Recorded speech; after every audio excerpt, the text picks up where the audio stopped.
Hey, thanks for taking the time to, well, you haven't got any choice actually. I'm just talking at you if you like. But I'm here also to present to you why I think it's not a bad idea and not that expensive as well if you become a member. And this is how you can do it, and this is what you can gain. So if we look here at the Talking Tennis sort of home page, if you like, on YouTube, we can see this little button here which says join.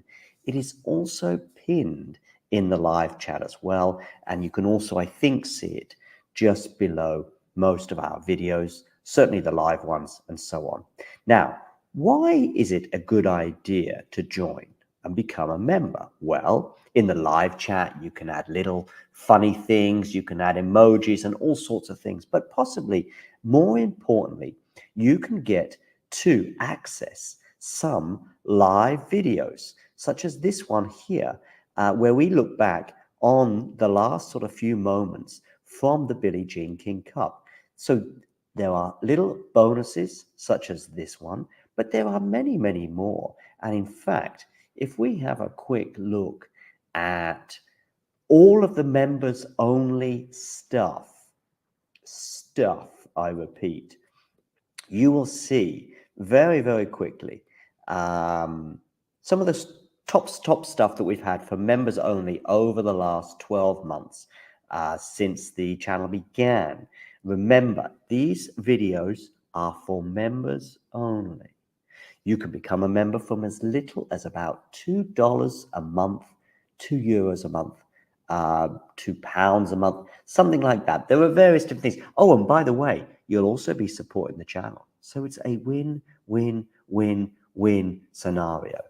Let me just show you some of the members only stuff. For example, we've got an exclusive little clip there talking to Laura Siegmund, Laura Tsurenko, her encore interview, some doubles footage there from Monastir, the Germany press conference pre-tournament Billie Jean King Cup, Claire Burrell talking as well to the media in her press conference in Monastir, Storm Hunter and Alicia Parks interview, Rebecca Masarova, her press conference, Coco Gauff exclusive for members only, albeit it was in Madrid. But these are just some of the things, some of the interviews and etc. Like Lestien here, a chat with him, Emma Navarro, and so on and so forth. So many little bonus videos available for just €2 a month. So what are you waiting for? Become a member. Or don't. It's okay.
Ready.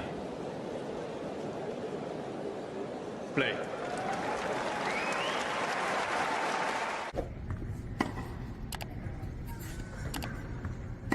And now here I go slice.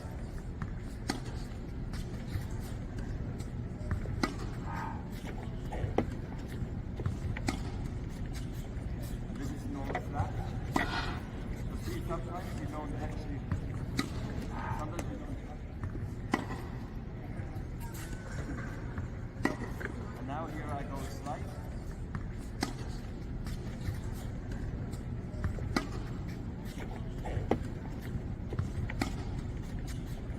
This is normal flat. You see sometimes you don't actually, sometimes you don't. And now here I go slice.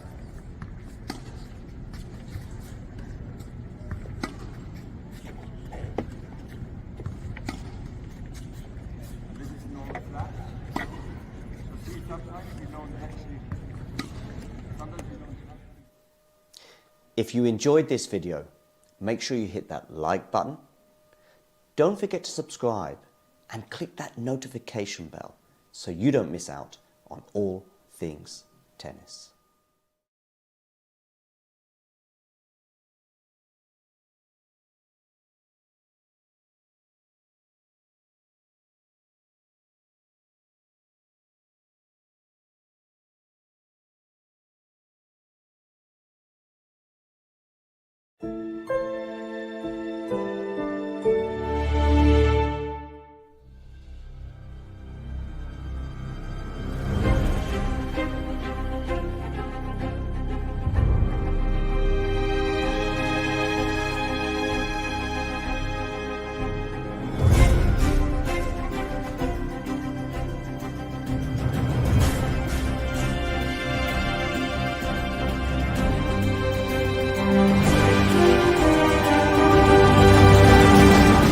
Inshallah, have on chauffeur. Shisha.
Ready. Play. Cool. Hi, we are here again in Monastir. It's my first time here, but of course it's the second time that we've had the tournament here. And I'm with the president of the Tunisian Tennis Federation. Firstly, can you just introduce yourself? I'm Salma. I am doctor in sports psychology. I teach in the High University of Sports, and I am the president of Tunisian Tennis Federation. I'm also member in the board of ITF. I represent Africa. Nice. Tell me, how has it been this year, for example, compared to last year? Last year was the first version, so now you're an expert at hosting a tennis tournament. Let's say not really an expert, but this edition we have more good players compared to last year, because last year the best players was 80, and in this year we have 26, 32, and it's very, very important, the level of the player, the technical level of the player. Secondly, we tried to improve a little the infrastructure. That's why we did a little village. And we get, let's say, not more sponsor, but the same sponsor. As you know, tennis is not a sport popular here in Tunisia. To get sponsor, it's not easy for us. And the majority, they want to support because they have the visibility. And such an event, because it's a WTA 250, and it's diffused in beIN and all the media. That's why we get more sponsor than last year. Good. We are missing one player this year compared to last year. Ons, unfortunately, she got injured last week in China and wasn't able to make it. How much of an impact does that have on the tournament? To be honest, the fact that Ons doesn't play, we don't have a lot of spectators, and we try to push people to come to see tennis. As you know, Ons, she's our ambassador. Everyone loves her all over the world, especially here in Tunisia. They want to, all people, all players, all the fans of Ons, they want to see her playing here in Monastir or in Tunisia. Unfortunately, she has injury. And we did our tournament. Everything is okay. The level is very high. Every day I'm watching the matches. Really, I'm very happy because there is good players, good young players, and because they love Tunisia and they love Monastir also. Yes. You have a 3-year situation, last year, this year, and of course next year. Is there a hope? Is there a plan to maybe continue beyond 2024? The hope is here, yes, we can plan, but I have to discuss with EMG and WTA because, as you know, I buy the 3 edition, the tournament. Why not? Why not? It's our dream that we maintain Jasmine Open for many years, and why not also as a president of federation with my board, we hope to host also an ATP. I can tell you that to work here is a pleasure because obviously having everything together, and it's nice. I'm from Europe, so we like some winter sun and the palm trees and the beach. What about the players? Are you communicating with the players about, are they comfortable? Are they enjoying their experience here? Yes, yes. All the players are very happy to be here. The majority of the players that come here last year, they are here. They did a big publicity of promotion of Jasmine Open tournament. They like the weather, they have the beach, the food, and I think everything is good. The hospitality here in the hotel. The Tunisians are known to be very kind with the other people, and especially tennis, because now everyone loves tennis in Tunis in the fact of the result of Ons. And I don't know. I think that they are very happy, all the players. Okay, one more.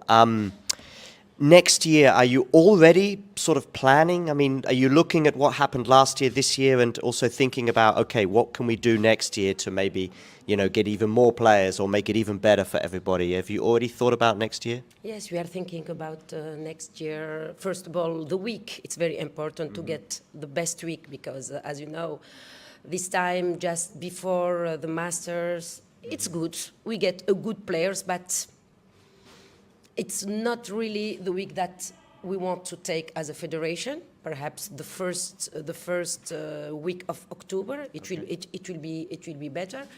And of course, we want to improve the village to get more sponsor. That's why we have to work on sponsoring next month. We don't have to wait till August or July. It will be very late. And yes, why not invite players in top 10 if Ons will not play or if Ons is not here. As you know, in sport there is always injury and we cannot control our player. Thank you for your time. Thank you. Merci. Merci.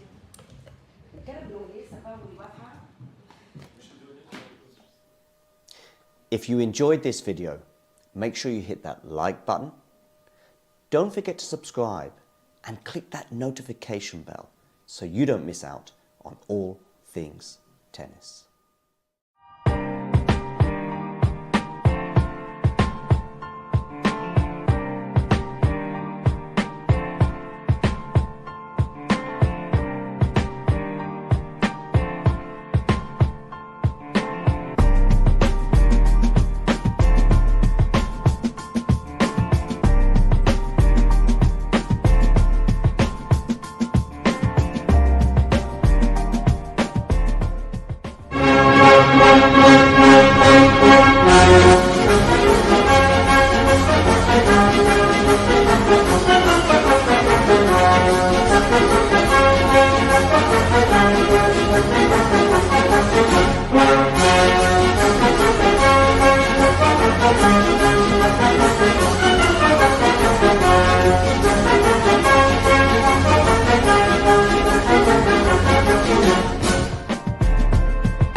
Hey, thanks for taking the time to, well, you haven't got any choice, actually. I'm just talking at you, if you like. But I'm here also to present to you why I think it's not a bad idea and not that expensive as well if you become a member. And this is how you can do it, and this is what you can gain. So if we look here at the Talking Tennis sort of home page, if you like, on YouTube, we can see this little button here which says join. It is also pinned in the live chat as well, and you can also, I think, see it just below most of our videos, certainly the live ones and so on. Now, why is it a good idea to join and become a member? Well, in the live chat, you can add little funny things, you can add emojis and all sorts of things, but possibly more importantly, you can get to access some live videos, such as this one here, where we look back on the last sort of few moments from the Billie Jean King Cup. So there are little bonuses such as this one, but there are many, many more. And in fact, if we have a quick look at all of the members only stuff, I repeat, you will see very, very quickly some of the top stuff that we've had for members only over the last 12 months since the channel began. Remember, these videos are for members only. You can become a member from as little as about $2 a month, €2 a month, £2 a month, something like that. There are various different things. Oh, and by the way, you'll also be supporting the channel. So it's a win-win-win-win scenario.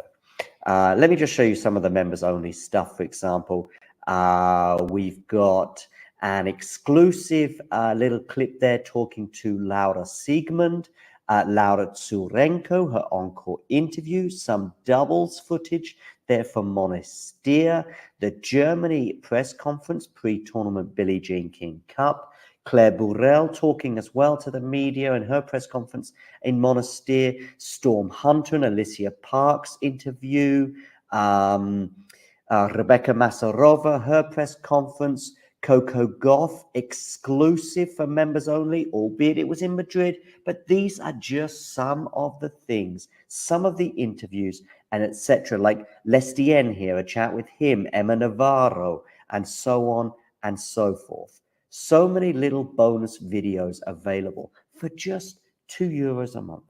So what are you waiting for? Become a member.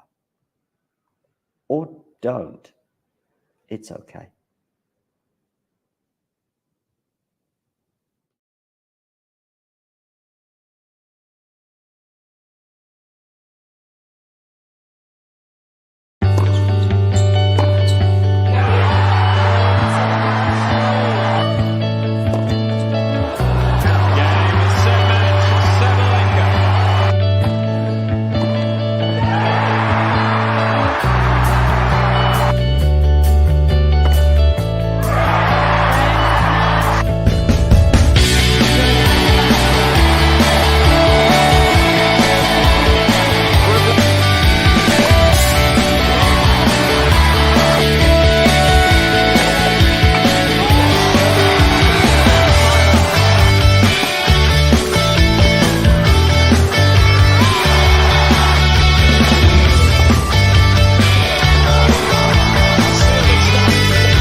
John, I won't want to go cool down, but we can do a couple. Yeah, right now? Yeah, okay, sure. Okay, great. You got it all inside of you. Yeah, should work fine. Can I have 10 seconds or 20 seconds? Okay, I didn't know, sorry. all right. That's fine. He just wants to. Yeah, yeah, no, that's fine. You can just time and then Feel it to be true. And when you dance,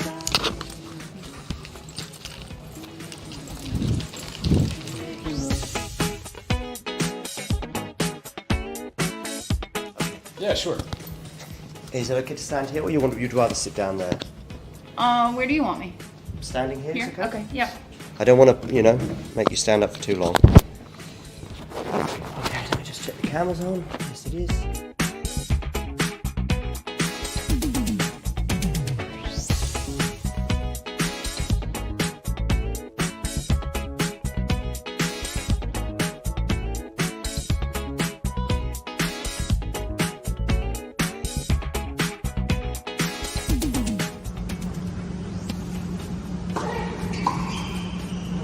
What a return! Leila Fernandez! Take a bow.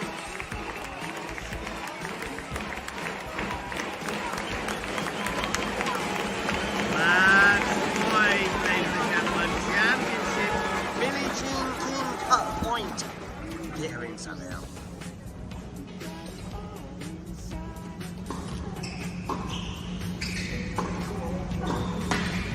What attacking? What defense? Wow! Wow! Look at this! Boy, I was probably a little bit bamboozled with with everything. Sorry.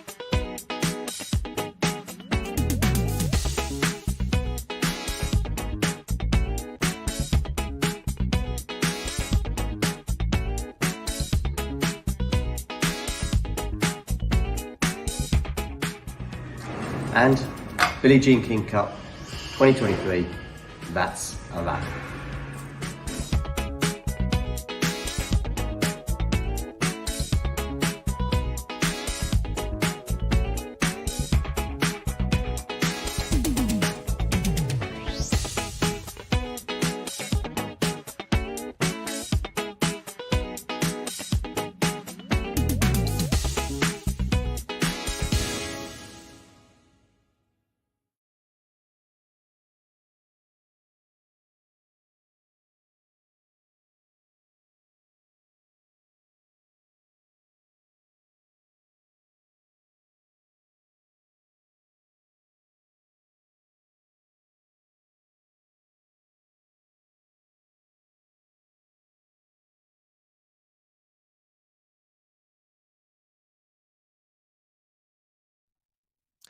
there are with the mental side of tennis, from my perspective as a fan, if you like, the two things that strike me in tennis compared to lots of other sports that I think make it a big mental challenge is, first of all, it's an individual sport.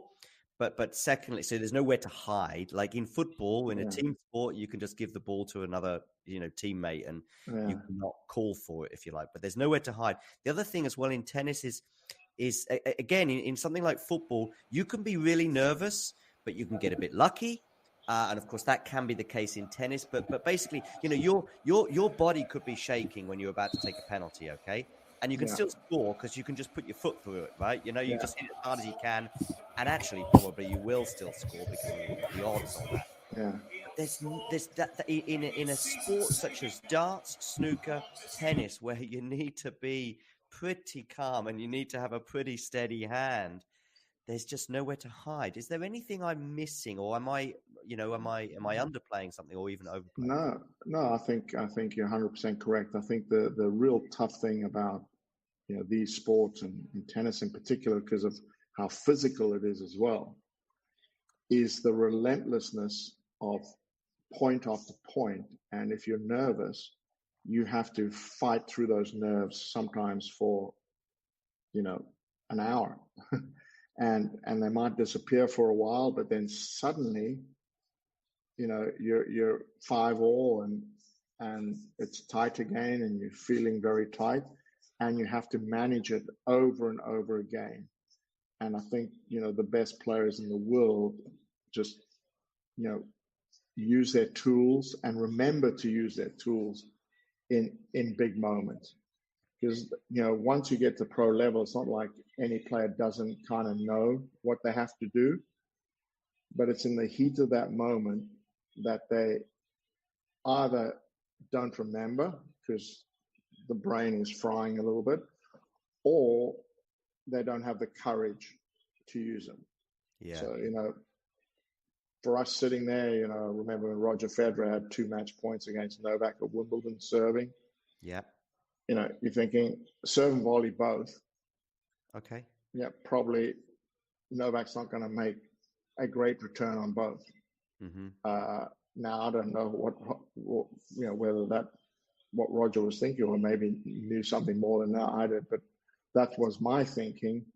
But he didn't, and they slipped through his hands. Now to do that though in that moment takes a huge amount of courage. Yeah. And first to make the decision, and then secondly to follow through the decision like that. But then you've always got, and this is what's so tough for players, the other thing is, match point, make the person play. Don't serve and give them a quick volley or whatever. And that's another school of thought. But I think deep down, players get to a place where they have an instinct. And I think, I say this over and over again, the best players in the world are the most relaxed and the bravest. Because in those moments, when their instinct is telling them something, they are brave enough to follow it.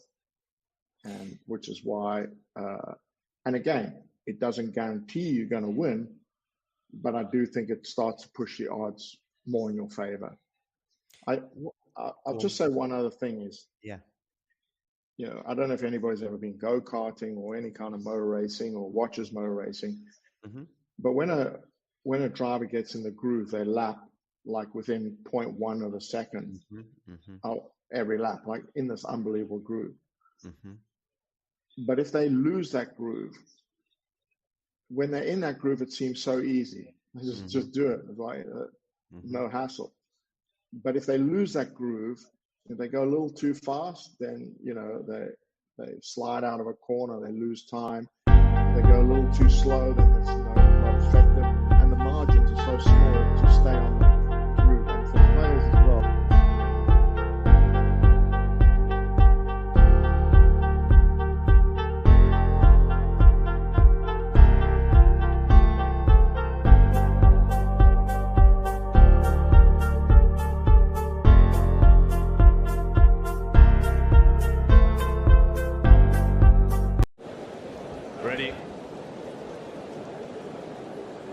play.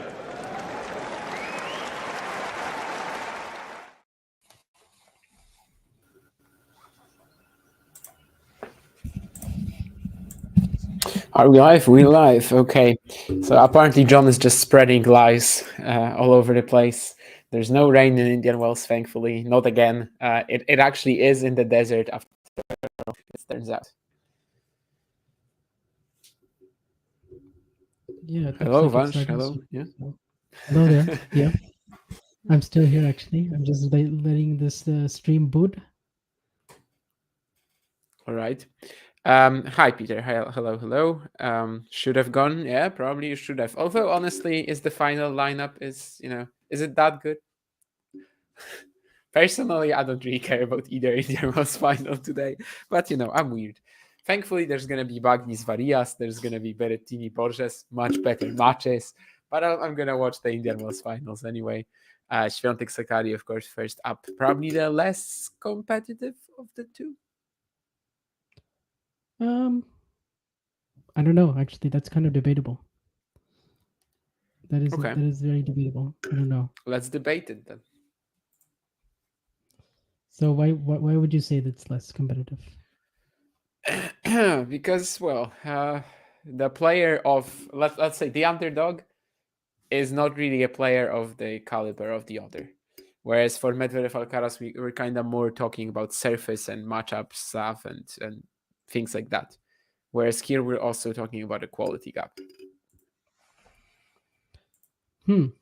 So, but the thing is, yeah, it all kind of depends on how Swiatek starts. If Swiatek starts out kind of slow, I do feel like Sakkari has the game to make this a little bit more competitive.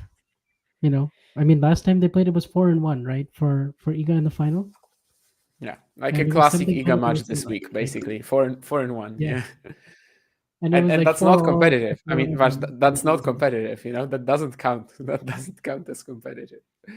But then, in Alcaraz Medvedev, the way that final shaped out last year. I mean, do you think it would be more competitive this time? Less competitive? It would be hard for it to be less competitive, let's be honest. No, I think it's probably going to be a bit of a tighter affair. Carlos yesterday, of course, had a very big win.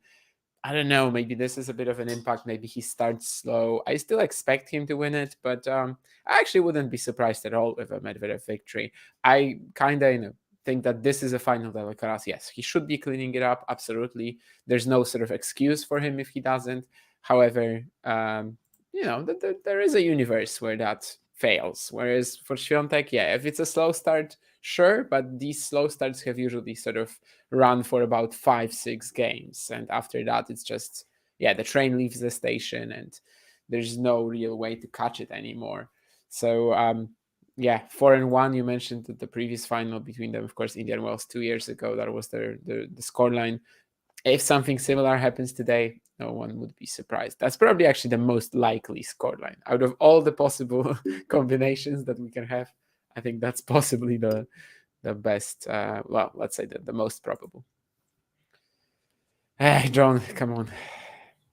FA Cup, show us your Champions League result, and then we can start talking.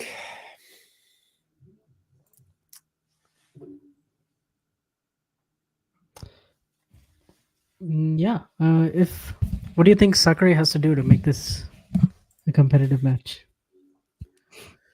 They're asking tough questions. I mean, obviously against Iga, we've seen if that. you watched her, did you see the semi-final against Goff after the rain delay? No. Because if you saw that, then you might be a little more encouraged by Sakkari's level, maybe. I mean, the thing is, she does have weapons. It's just a matter of sustaining that level of play. There's also for a longer period of time. Playing Goff and Swiatek in terms of like how imposing the players are, and against Coco you're gonna have a lot of space. Here, not necessarily if Iga starts quickly. So obviously we've seen over the years that it's very hard to beat Swiatek when you're not taking the racket out of her hands literally. So Yeah, probably a combination of that. Otherwise, you can only really get 5-6 games and then you lose. That's basically how it's been, especially on a court like this. She has I to don't know. serve lights I out. have zero trust in Sakkari, and that's what I'm gonna say. She has to serve lights out. She has to try to just take a ton of risk on Iga's second serve. She's got to like just try to rush Iga's forehand, which is really hard to do on on this court. Yeah, and the There's a serve lot as of well. I things that mean, the just serve don't isn't work for getting her. targeted here at all. I mean, it's gonna be Yeah. tricky all around. Like this court just makes it a lot tougher to target these weaknesses, to like accentuate these things. So it I looks suppose rough, but at least what's good for her is that, you know, no one, and including herself, like no one really expects a win from her here. So like she's just gonna have a free hit in a way. She can come out and play pretty loose, at least at first. You know, maybe if she's in a winning position, she would tense up, but she can definitely play pretty Yeah. loose here. That's and what I worried just the most about Maria when she's see what actually in that happens. winning position. When she's in that winning position, that's when I worry the most about her because she gets so tight Maybe you when she's needn't trying to close worry out a match, today. especially at this time. But yeah, I mean, we'll see if she's even able to get to that position. That's the Yeah, that's why I said that maybe you needn't that's gonna be worry a today. difference. No, I mean, Yeah. sure. There is a slight possibility of a Sakkari win here, sure. It might come down to her performance as well. If she's just redlining and really stopping Iga from finding any rhythm. But on this court, it looks kind of unrealistic. And also, of course, the matchup that we haven't mentioned, 3-2 Sakkari's favor, that is definitely a thing of the past. Like, you know, they haven't played in 2 years. They haven't played in almost precisely 2 years since the Indian Wells final. And since the 37-match win streak that Swiatek had, of course, they've only played twice during that win streak in Doha and in Indian Wells. Both conditions definitely favoring Iga. And earlier than that, Sakkari was actually straight setting her every single time in 2021. And back at that point, we were definitely considering Sakkari to be a tough opponent for Swiatek. But as I think we said on one of the watch-alongs yesterday or the day before, like for Swiatek, it is a bit like two careers, pre-2022 and 2022 and onwards, pre the 37-match win streak, maybe even more accurately, and post and the win streak and the period after that. So yeah, so far, let's see. Iga Swiatek, of course, is gonna start this match and serve, and so far getting a few free points.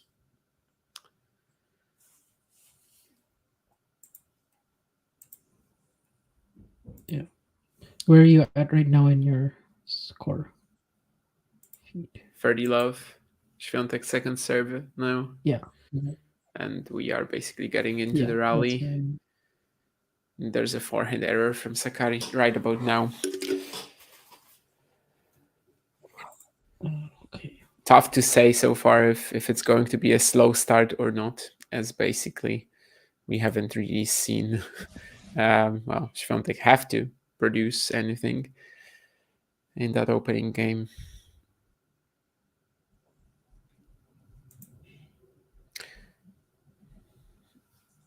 Needs a bee invasion, says Swarna on YouTube. That Sakkari needs a bee invasion.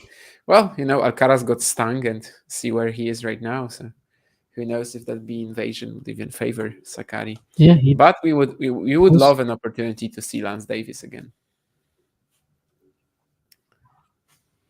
Post bee stung Alcaraz no. beat post puke sinner. No, please don't. I mean, I saw it on Twitter somewhere, but no, this is too much. I know.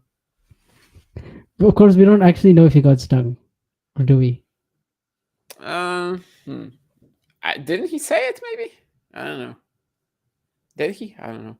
I think I remember because I wasn't at watch along, you know, and that is behind for a change. Yeah. No, I'm just using the slower stream, Terry. So you know that's why. But basically, that's by design. But I was on that B stream watch along, and I think someone said that he got stung, but was it actually factually true? I don't remember at this stage. The whole situation was so surreal. Peter says that his agent said it. Yeah, I thought I read a quote about this. Yeah, so and Terry also says it. Yeah, so Okay. apparently, indeed, he did get stung. Yes. He had quite a lot of time to, I guess, just rest on it, and he probably was pain-free getting into the match again after 2 hours. But it can be a bit of a painful thing if a bee stings you. You put onion on it or ice, and it's gonna be fine. I don't think Alcaraz even got to that stage, though, so it probably wasn't that much of an experience for him. Yeah, 1 game to Swiatek already. We see some about Alcaraz and depiction of Swiatek time on is court. they are different players from the start of 2022. I suppose for Medvedev, we've seen a path of victory for him at the US Open last year in terms of just being more consistent from the baseline, out-serving Alcaraz. For Sakkari, we have not seen that yet. They basically only played twice in the start of 2022, and this is their first time playing in 2 years.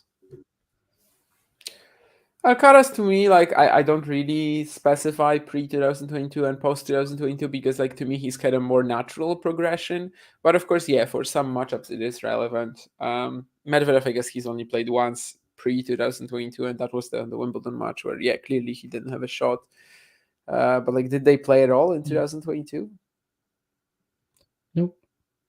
No, yeah, so it's like, the gap between the matches and Carlos's level, because his progression was like so gradual and natural, whereas for Swiatek, basically for the past 2 years, she's been at the very same top quality. So it's a bit different, I guess, for Carlos. But yeah, I mean, at the US Open, Medvedev definitely kept up with him all the way until the first set tiebreak. Managed to just because he was serving great, put Carlos in a position where, like, his shot selection, his brain basically kind of got turned off for a while.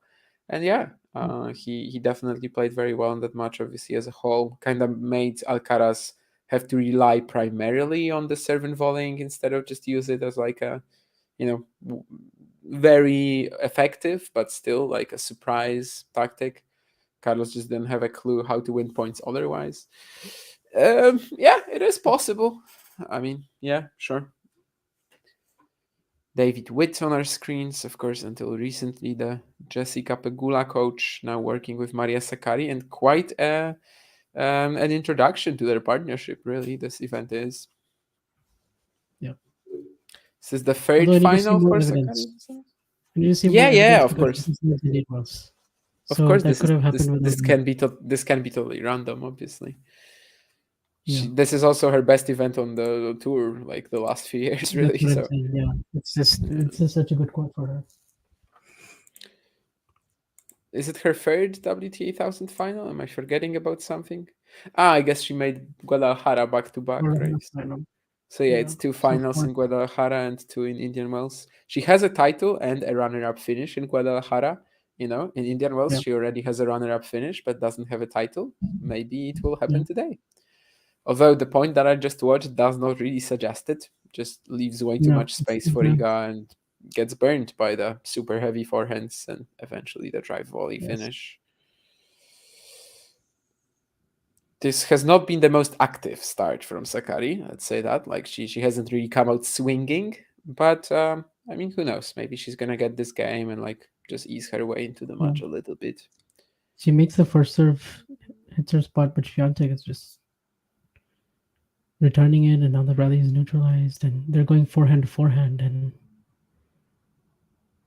this is actually one of the longer rallies. This time, Iga's actually drawn into the net, and she does well here on this backhand cross court approach. I mean, and now it's break point.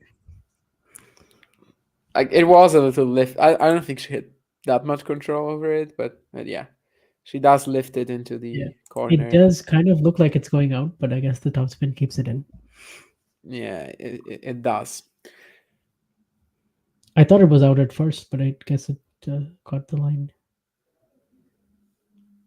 I refreshed and I'm already, So how did she Yeah. break? Well, Sakkari made the first serve. Iga hits a forehand really hard down the middle, and then Sakkari can't control the forehand, hits it long. Okay.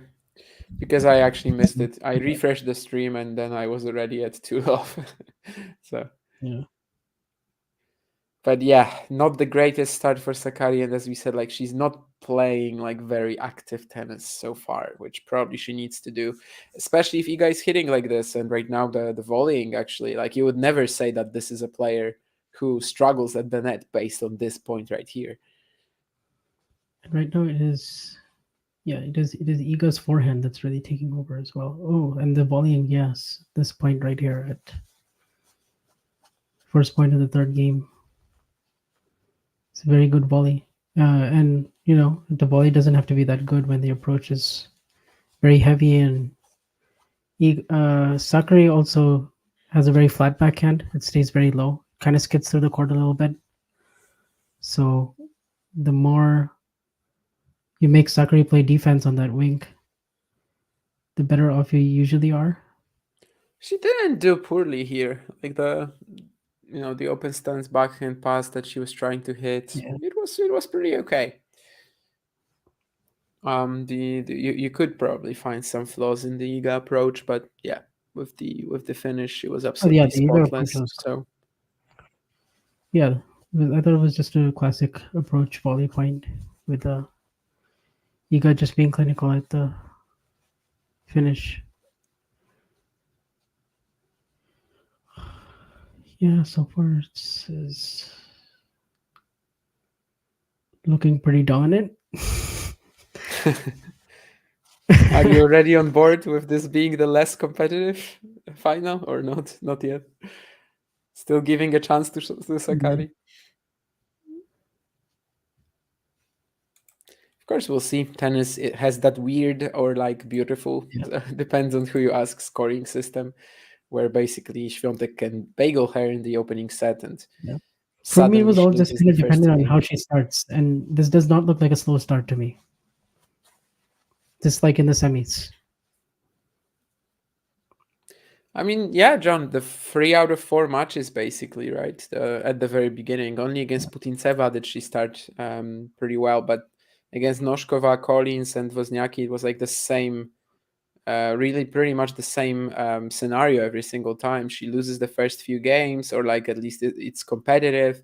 Then she wins like this drawn out 7th game, and after that doesn't lose a game anymore, like until the end of the match in all of these cases. Putintseva was very different, but also, yeah, probably just the weakest opponent, or at least the one that can create the least offense. And then, of course, against Marta Kostyuk in the semifinals was also a pretty easy beginning of the match for her, and just like right away not as right away as here, but in the third game I think she breaks, and like after maybe the Kostyuk misses these 2 points, 40-15 on serve at 1-3, the match is kind of over from that point. So these slow starts have definitely been the case for her early on in this event, but this is already basically like 50-50, like 3 slow starts, 3 early early setups. And of course we know that Iga Świątek is pretty tough to beat when she starts well. Yep. She is a bit of a good front runner, and Vansh probably can tell you about the favorite stat of his as well at the WTA 1000 level. Yes, it's going to be 69-0 if she wins this one. So if she wins this after winning the first set. Yeah. Because she might still win this, without winning the first set.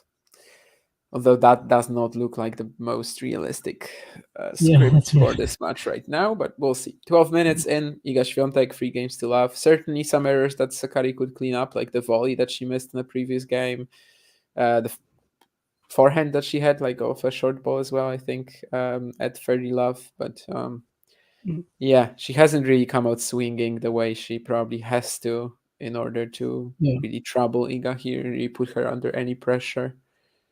She has to take more risks and just, like you said, just play closer to the line. Yeah. Otherwise, that quality of the Iga shot production is just so tough to handle on a court like this. Yeah. And I guess in sort of a bit of a different manner, we saw it in the Kostyuk semi, where like because of how Iga is hitting, Marta has to go for like lots of unnecessary risks and basically just can't keep the ball in play for the most part because she feels forced to. And then Sakkari, Yeah. of course, that could also result, like if Sakkari tries to go for the same, it could result in a similar pattern. But like, I mean, there's no way she's winning rallies like this one just now, where Swiatek finishes it off with this beautiful forehand. And indeed, it's been the shot of the match so far, so the money maker. This is also why I Yeah. think Nurlan maybe a couple of streams ago, or maybe even a couple of weeks ago, was saying that, like, when people say that Swiatek's forehand is, I don't remember if it was like about this being the best forehand on the planet, or maybe if it was about the most important shot in Iga's arsenal. I know that, like, I will never say that this is just a weakness for her, because the offensive potential of that shot No, is just absolutely not. stupendous. Like it's unmatched, and It's the in best matches like forehand this, in the we're game. seeing why. Well, Offensively, how about that? offensively, yes. Yes. Offensively, There's we just can no we can argument. I mean, definitely get there. the average speeds are like most of the guys. Let's just say, particularly The on this speeds court. are the same as flat hitters, but And it also has 3K RPM, basically. yeah, that's it's the the big heaviness. difference. It's the combination of pace and spin that makes it so good. Nice body serve from Sakkari here, getting to 30 love. So once again, threatening to take a game. Let's see. Well, at least not a game point yet.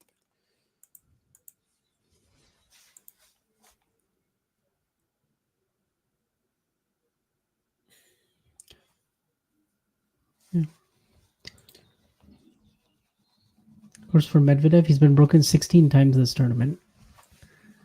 Kind of similar to Australia, where he's just,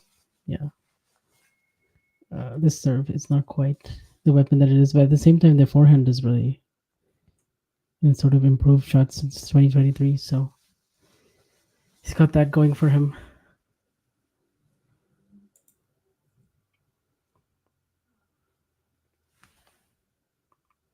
Yeah, here a similar sort of breakdown. We had it on the screen earlier. 6 hours spent on the court by Iga in the first, how many is it? 5 matches, whereas for Sakkari it was 11 hours and 2 minutes or something like that. Yeah. Although, of course, it's going to be a little different because Iga has had that retirement in the second set against Caroline Wozniacki, but still, Sakkari has played 4 deciding sets, I think. So that pretty much contributes to it. Only 1 straight set win so far. I think maybe like 2 or 3 comebacks from a set down as well. So yeah, she's definitely had to work for this final in order to appear in this final, which does not mean that she will lose it, or doesn't mean that she was not playing well. But certainly the workload that so far this week has been very different. Iga losing only, I think, 17 games on the way to the final. But one more opportunity to close out her first game of the match for Sakkari. The serve is doing quite a bit of damage, at least. Again, it was a point really Yeah, especially the down mostly the set tee up on the by it. deuce. Yeah. Down the tee on the deuce side, maybe on the. On the outside, Yes, she's gotten a few points going at the body too. Yeah. It's it's not looking that dire anymore in this game, definitely not. But she cannot be missing plus ones like this, or at least just get them over the net, and maybe Iga will falter.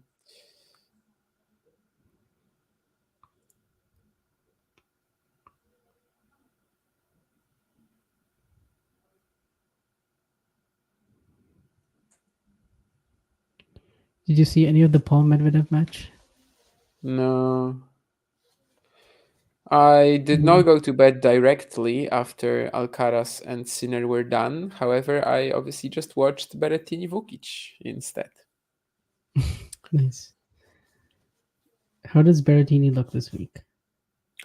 First match was pretty cool. Like you kind of felt like, okay, so he's taken his time to return. And I guess that's still true. Although against Kazo, he definitely should have been out of the tournament. I mean, I have kind of no words for what both guys were doing in the third set there. But after that mess, I mean, what a fighting effort yesterday. Basically spent like almost over 5 hours on the court, I think, beating both Atman and Vukic.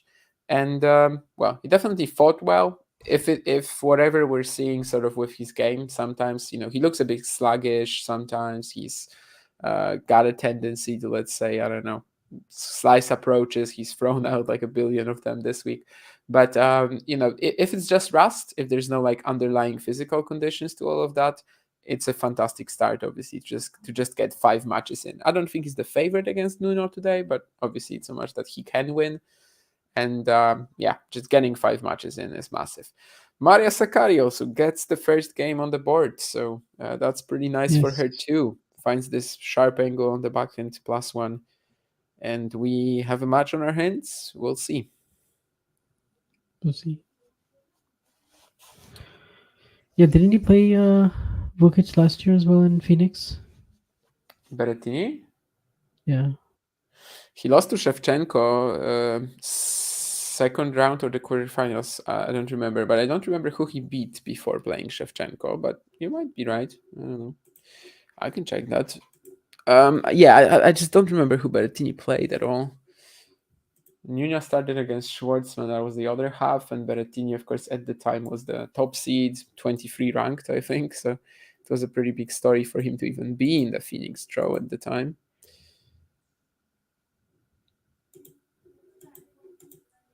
What's Sabalenka's forehand like then? I mean, it's definitely one of the best shots in the game. But if we're like talking about versatility, versatility, simply like how multidimensional it is, it's kind of no comparison.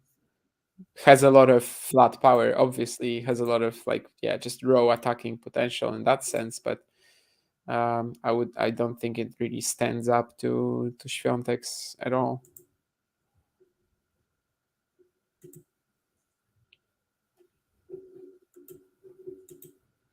Of course, if they're trading, yeah, I mean, why not? But just in general, in how it sort of what it forces out of people, I don't think it really is that much. Yeah, Vukic second round and first round Bellucci. But Really? then Iga able to win a lot of points on behind her second serve this set, 83% so far, and also coming forward nicely, just hitting good approaches, getting ready for the volley. That time she didn't have to actually volley. Ooh.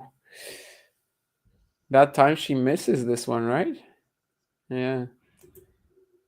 Yeah, I'm watching the rally at 15-all right now. They're just trading cross court backhands. Yeah, I've seen the end of it already. Finds a really good forehand angle. Yeah, basically set up the point for herself and just misses the final stroke into the open court. I mean, superior, missed the Peter. I backhand, mean, as we said earlier, it's just offensively, really, that we can call it superior. But and in terms of just the variety, the versatility of it, sure. Yeah. The consistency on the offense. Definitely more margin, yes.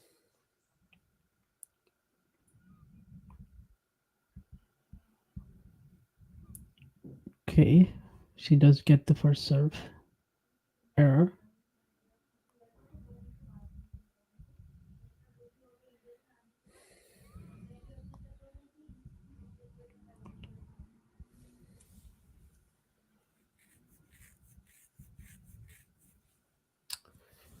One thing I guess to mention as well is that these two women have a very sort of contrasting record in finals on the main tour.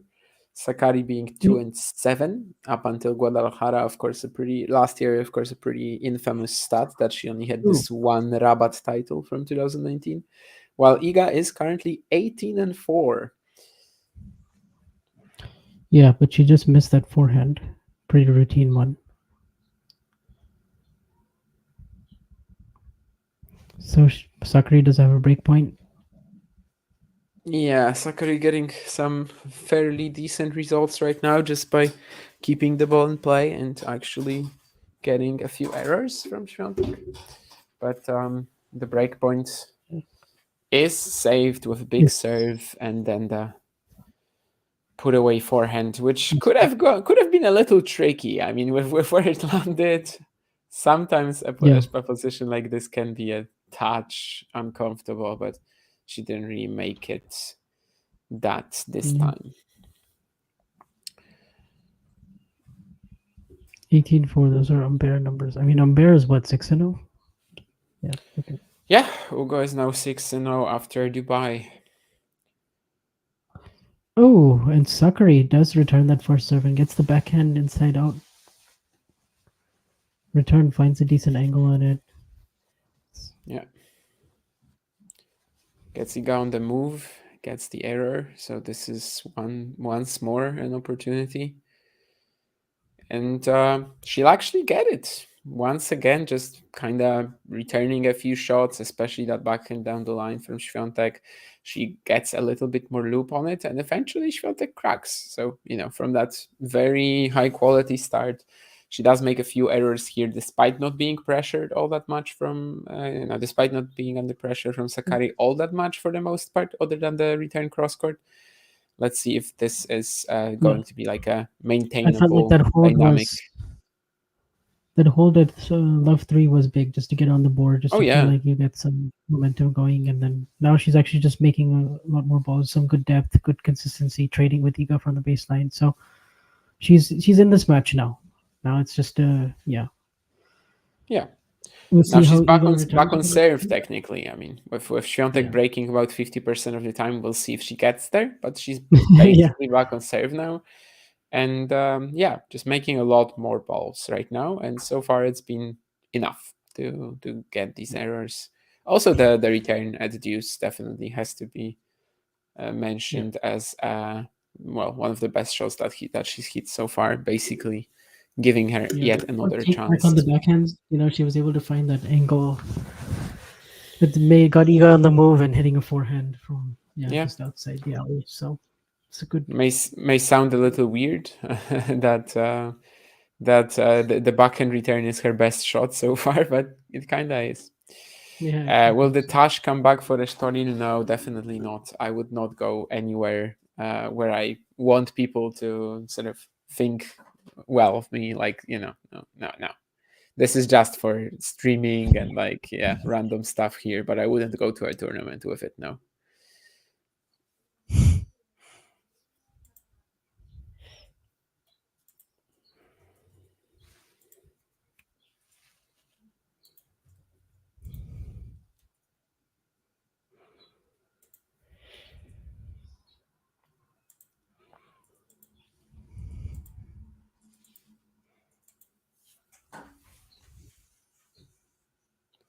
Yeah, I mean, 18-4 Umber numbers says Terry. Oh, no, sorry. Was it Terry? No, it was Sean, right?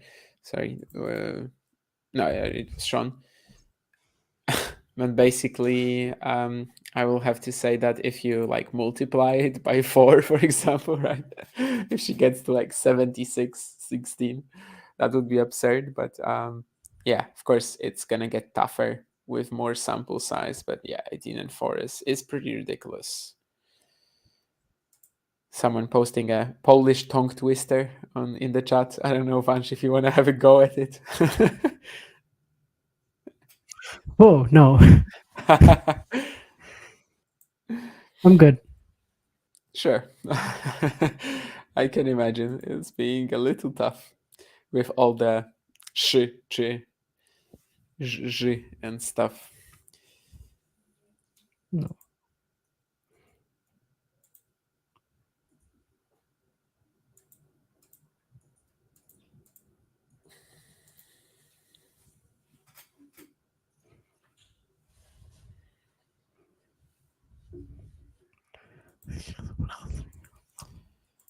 Kind of want the ladies to hurry up today, because then I have to watch the Santiago final as well. But I'm fine with missing the first half an hour of that. Obviously, it's not the end of the world. Oh, and another spicy point for Sakkari, who's definitely a little more invested. Well, I mean, she was obviously invested in the match from the get-go, but she's definitely more of a part of this match by now. and actually making herself, an equal to Swiatek so far, especially the last few Yeah. games, of course. So that forehand sort of shoulder height that she can crush. Yeah, lack of, a little shorter on that backhand from Swiatek, a little more height, but like not in an unpleasant way. Yeah. And instantly Sakkari is just cracking that, perhaps You her have to get it comfort level. above those shoulders, but she has really strong shoulders, and she can just hit that shot sort of take it pretty early and confidently, usually inside in. So, well, actually both inside in and inside out. That's sort of her best shot, I think. Forehand from the ad side, where she's either running around it or she's in good position. So that's Yeah, really the it's first like time she's actually hit it this whole match. But that just shows that she was just sort of, she feels more confident that she's in this set for now. Yeah, and she actually plays You a know what very it nice does. point later. I mean, it's just a +1 forehand, but like, yeah, the comfort level that she has right now, the last few games, definitely it's been so much higher. And yeah, just taking this shot so early, basically not stopping for it, just hitting it so dynamically, it does show Yeah, you that that is. she does feel a part of this match. She does feel like she has a shot right now, and Yeah, obviously she's won the last 3 games. She breaks Swiatek here again, and we are already talking about a pretty nice chance to take the set. So let's see if Iga yeah, can maybe fire back in some way. Approaching the net here in like a pretty sort of daredevil type of manner. Like this is kind of non-Świątek-ish, but she does get the point. Sakkari shanks the forehand pass. okay, so you know what? I'm gonna actually refresh this because I feel like you are a point ahead of me, despite a slow stream. Yeah, Yeah, I'll just try refresh it. to I think refresh and then yeah, maybe you'll be at the same. I mean, I was behind you earlier, but then I refreshed and then I was ahead. So, yeah, yeah. that's Sometimes you that's just sort just of that's just these watch-alongs. Basically, we have to sometimes make our way with yeah. that, but unless you go to Bonn, All right, I'm at 15 left, and Iga just hit unless the we all first go to serve. Bonn, basically, that's an ace. Oh, okay. I thought it was out, but fair.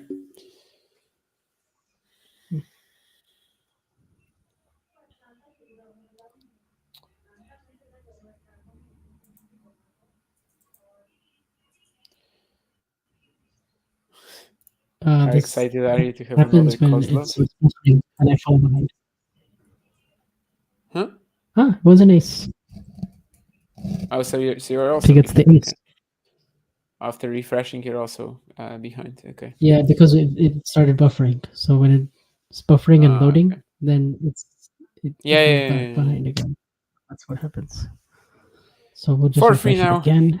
Iga Świątek gets that game on the board. That ace for 40 love, and then a wild forehand error from Sakkari on the next one. Good evening, Srihari.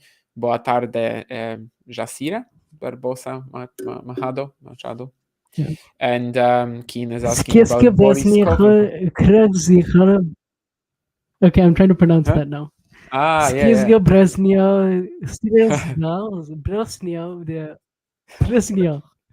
Was I close? Fantastic, Wasz. It's w Szczebrzeszynie, chrząszcz brzmi w Trzcinie. You muted yourself. I don't know if accidentally or I think not accidentally, actually. That's what I heard. Yeah, w Szczebrzeszynie chrząszcz brzmi w Trzcinie. It's tough to say even for me because, well, yeah, it's just a tongue twister, obviously. That's what they're supposed to do. But yeah, indeed. W Szczebrzeszynie chrząszcz brzmi w Trzcinie. Yeah, that w Trzcinie part, w Trzcinie part is very hard to say even as a Polish speaker. There's this also, there's this one with a lot of szy, where it's szedł Sasha suchą szosą, and it always like, yeah, I always bug on one of the words. So yeah, even for Poles, it's tough. Why is Tennis TV not streaming this match? Tennis TV is only an ATP platform, so that's why. The men's final will be on that platform later. There was also, how excited are you to have another Kozlov winning on the Challenger Tour? Boris Kozlov, the brother of Stefan Kozlov, is playing a Challenger this week, and that's because the draw in Asuncion kind of fell apart. I mean, the entry list alternates were like, basically the entry list was already like maxed out.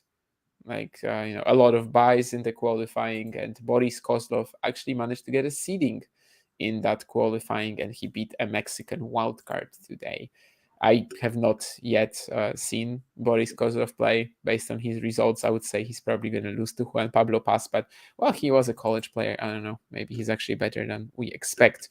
I guess that's it when it comes to the comments. Let's see if Maria Sakkari can keep up.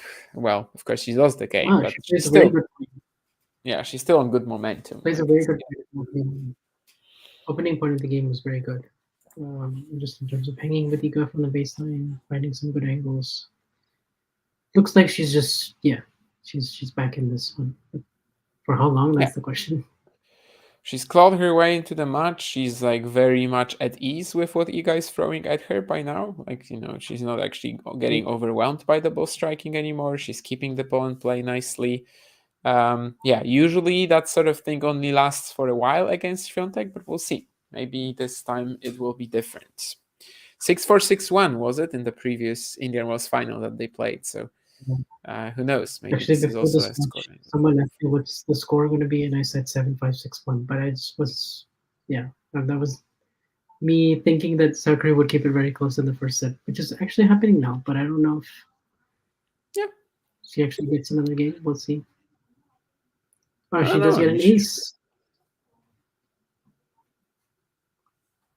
So they both have one ace. They're both sort of holding in commanding fashion after 3-all. Most likely at love. It will be at love indeed after a pretty nice point. Swiatek approaches the net.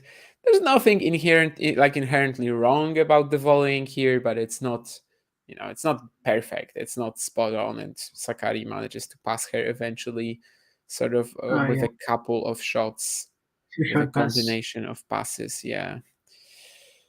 4-all then, and we're definitely in like a pretty crucial moment of the set already. One slip from Swiatek can also mean that the set will go to Sakkari. So, laugh about it or not, but Sakkari is fully in this so far. Yep. Despite not starting well.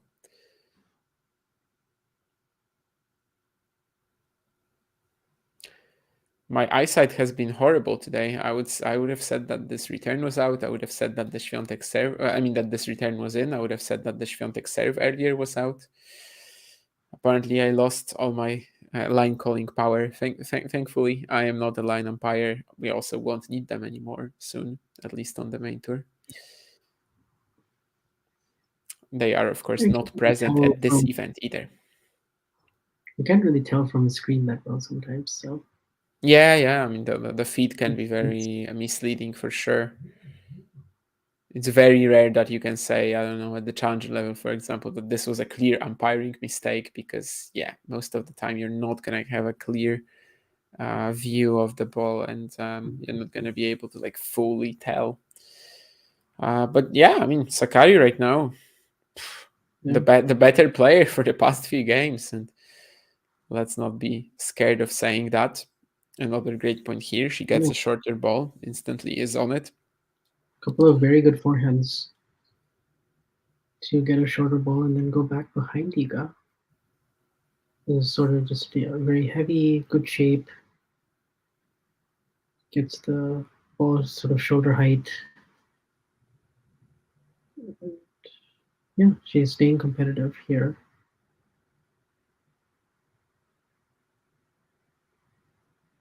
It's a good serve by Iga. Yeah, pretty much 3 points so far in this game. One by Swiatek, and all of them via unreturned serves. Is it great serving? Is it poor quality returning? For the most part, probably the first rather than the latter. Good serving, to be honest. These were a Yeah, couple of really good serves. Ace, so right at the body.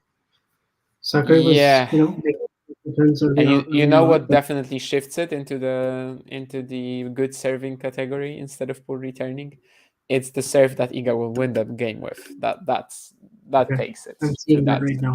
Yeah. And yes, it's an ace. And wow, three very good serves in a row. Yes, indeed. So she kind of sleepwalks through this game in a way. I mean, she loses one rally and wins 4 points basically via her serve. So obviously that's pretty Yeah. huge for her taking well that on course like this she is able to like take a relative weakness of her game and turn it into a strength like this. Hasn't really been targeted on serve the whole week, honestly.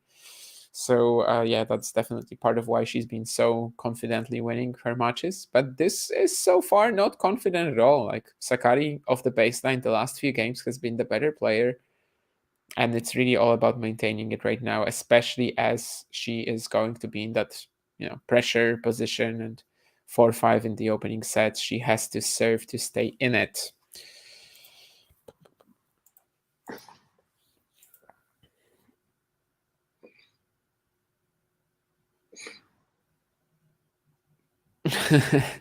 Yeah, of course, Keen. I agree with that. Yevseyev Basilashvili, especially with how big a favorite Denis was, it did seem like a perfect fixing opportunity. With the retirement, I don't know if that was actually the case, but yeah, it was a great match for sure in that sense, at least.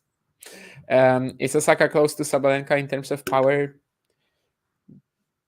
Coming from like strength, probably not. Coming from the timing, yeah, definitely. Like just the way she smacks the ball, I would say so. Yeah. The serve is faster, probably as well. And what is Vansh's tennis history? Is the question from Terry, which I don't Interesting. know. Yeah, I first got into tennis by watching the 2008 Wimbledon finals. First match I ever watched on TV.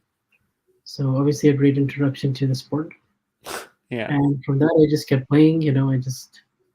I actually just learned by watching my dad. He used to play with some of his friends just every Saturday morning. So I would just kind of go to and watch how they were playing, and I would sometimes play doubles with them.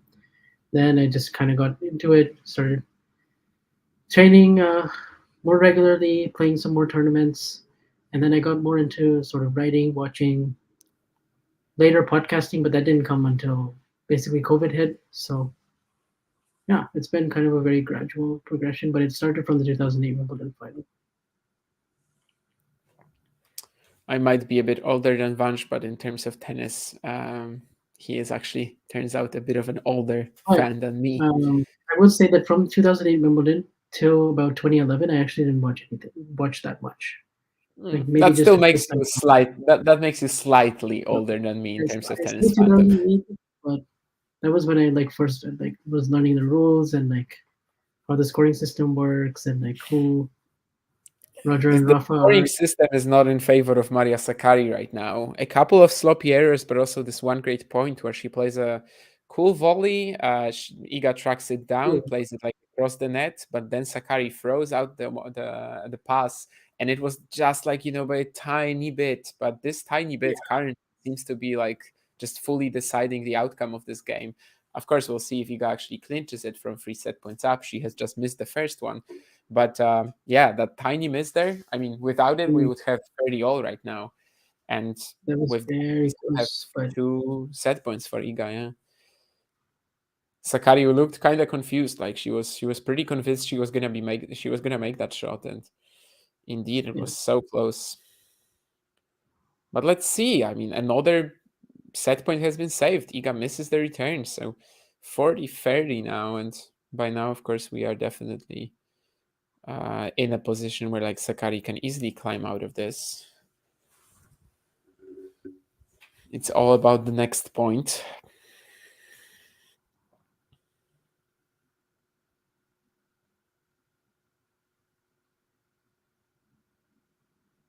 Gonna have to do it on the second serve too.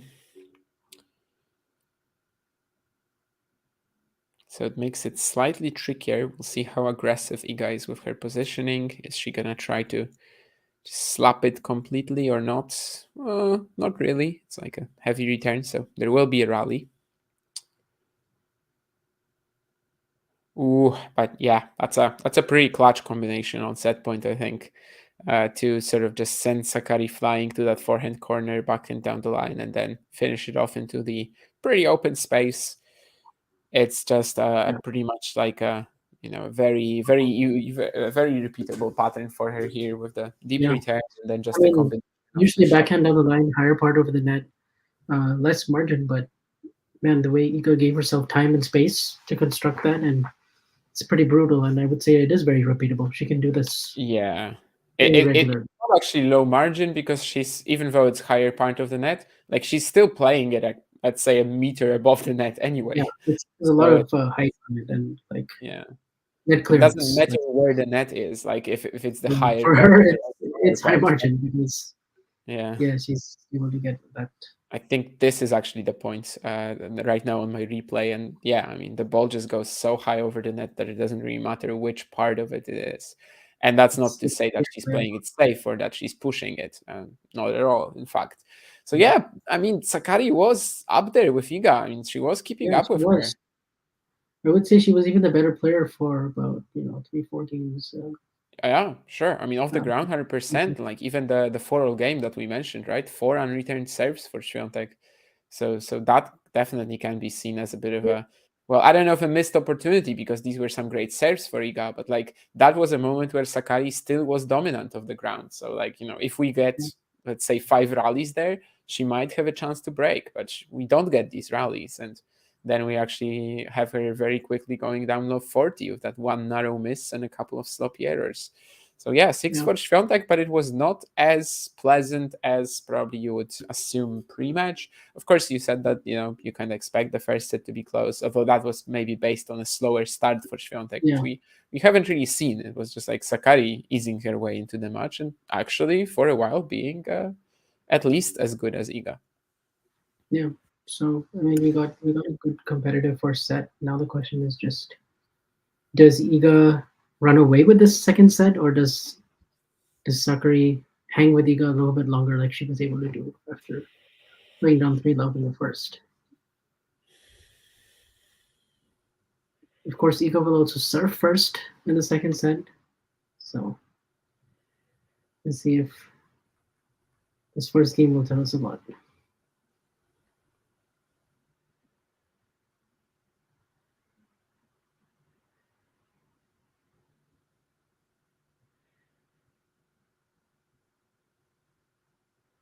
First, Sakkari is just one of 3 players on the WTA Tour to have a winning record over Iga.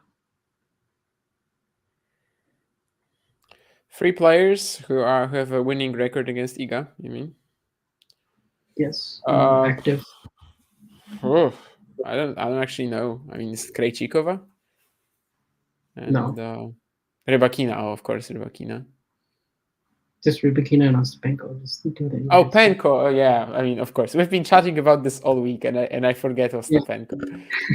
So Krejcikova Swiatek is like what, 1 ahead for Iga, or is it tied or 2-2?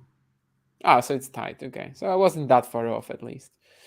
I was also thinking of Polona Hercog. I don't know if they've played other than the Lugano fight. Yeah. No, there are some that have beaten her once, but they just haven't played.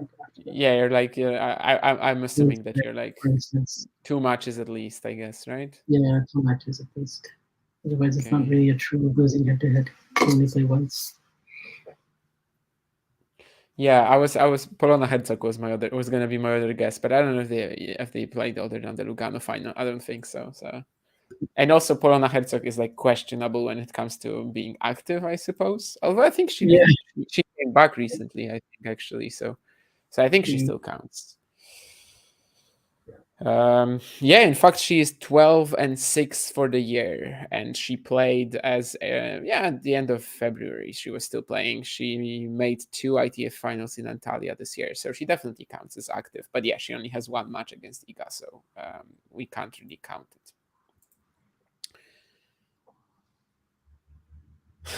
Another tongue twister in the chat from Game Fun Only on Twitch. Jerzy nie wierzy, że na wieży leży stado jeżozwierzy. This one is easy to say, actually. So I guess it's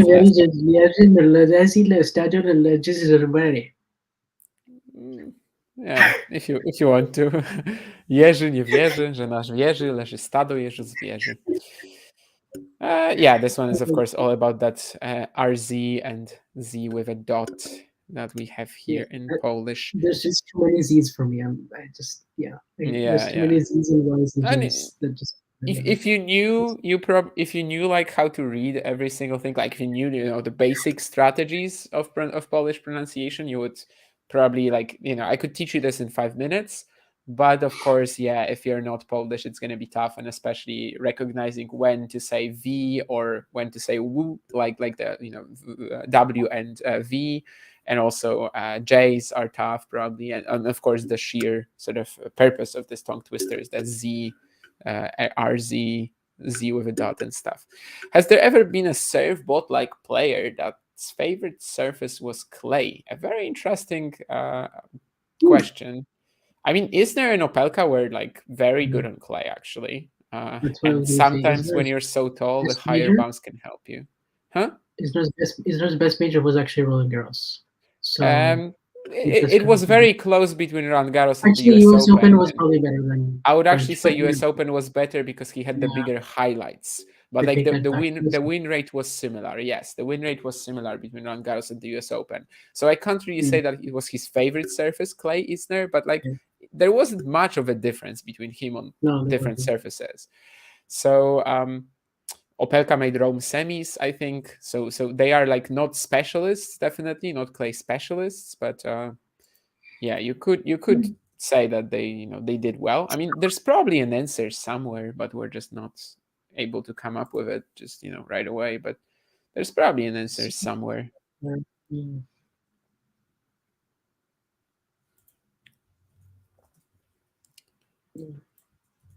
But yeah, I don't think that's one where it was their favorite surface, but definitely like you look at their win percentage, it's probably not that different from.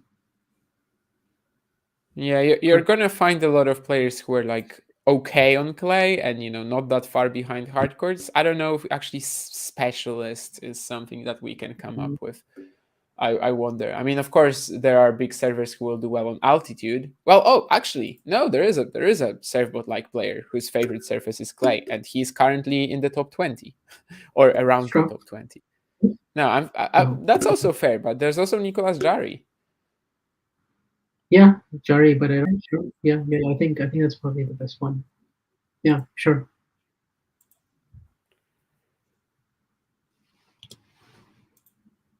Struff, yeah, it's probably even more questionable to call him a serve bot, I suppose. While we were talking, of course, there are some pretty important developments happening on the court here, and these developments do not really did not go right for Maria Sakkari, who is currently a set and a breakdown already. There's this really good forehand that Iga hit to go love 40, but I missed that point after that. My stream was cut off, so I'm gonna have to unfortunately. Me too. So I can't really tell you how she broke. But yeah, if someone was banking on that 6-4, 6-1 scoreline, they are probably like, oh, this might happen. This might actually be the case again. Yeah. Because especially if Sakkari just holds once, Iga gets just one more break. Like it's very doable for it to be 6-4, 6-1. But maybe we're gonna see another fight back. Maybe we're gonna see another turnaround from Maria. She was able to pull that off in the first set, and maybe we're gonna see a similar development here. If I can get the stream to work. 30 love now. Again. Yeah. The stream is on. She's like kind of dominating the points again on the forehand, just spreading the court pretty well. Sakkari eventually will not make like the 10th ball in a row. Vavasori, yeah, but again, there's a question of like whether he's actually a serve bot. He's like a slice grinder disruptor type too. Sometimes he's serving volleys on clay. Yeah. I mean, Hüsler, it's kind of debatable, but again, it would be more about the fast clay, the altitude, right? So we can't count it either. But yeah, Jari, I think Jari just works perfectly. I think he's definitely a serve bot-ish player. That's not a serve bot. I know. I'm just coming up with players who are super aggressive and liking play the most. Yeah, I mean, of course, he works right. in that case. Yeah, I don't know if Jari can count as a serve bot though. I mean, he's I think he very good from definitely the could. baseline. I think he definitely could until a few years ago. Until like a year ago, maybe. Right now, it's probably questionable. Struff is probably even more questionable, I would say.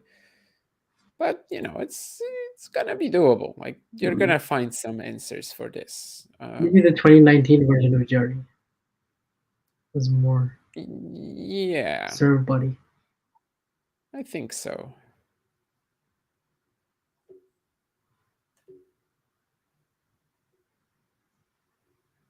People definitely underestimate sometimes how good big servers can be on clay, especially those really tall ones where like the height of the bounce just suits their baseline game a lot more than, for example, on grass. Like people would always overrate the grass game of Opelka, Isner, whereas in reality, like Isner had one random Wimbledon run, but other than that, had really nothing going on grass, besides Newport, of course, in his career. Where Newport, he was usually just like the main favorite for the title because of how weak the field was. Opelka, I think, did nothing on grass after winning in Wimbledon and juniors.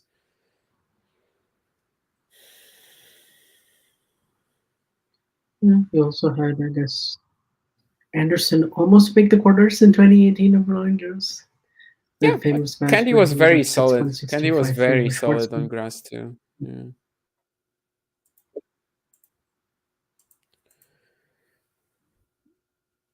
These are some tough Yeah, questions, but I'm Keen. sort of I glad don't that know. Diego won that match just because. Why?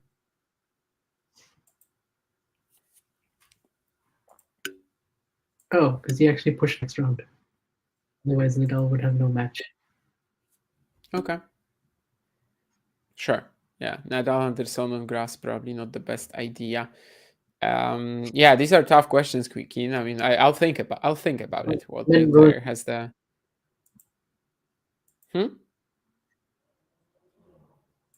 the weakest serve and most aggressive game. Oh, I mean, Yeah.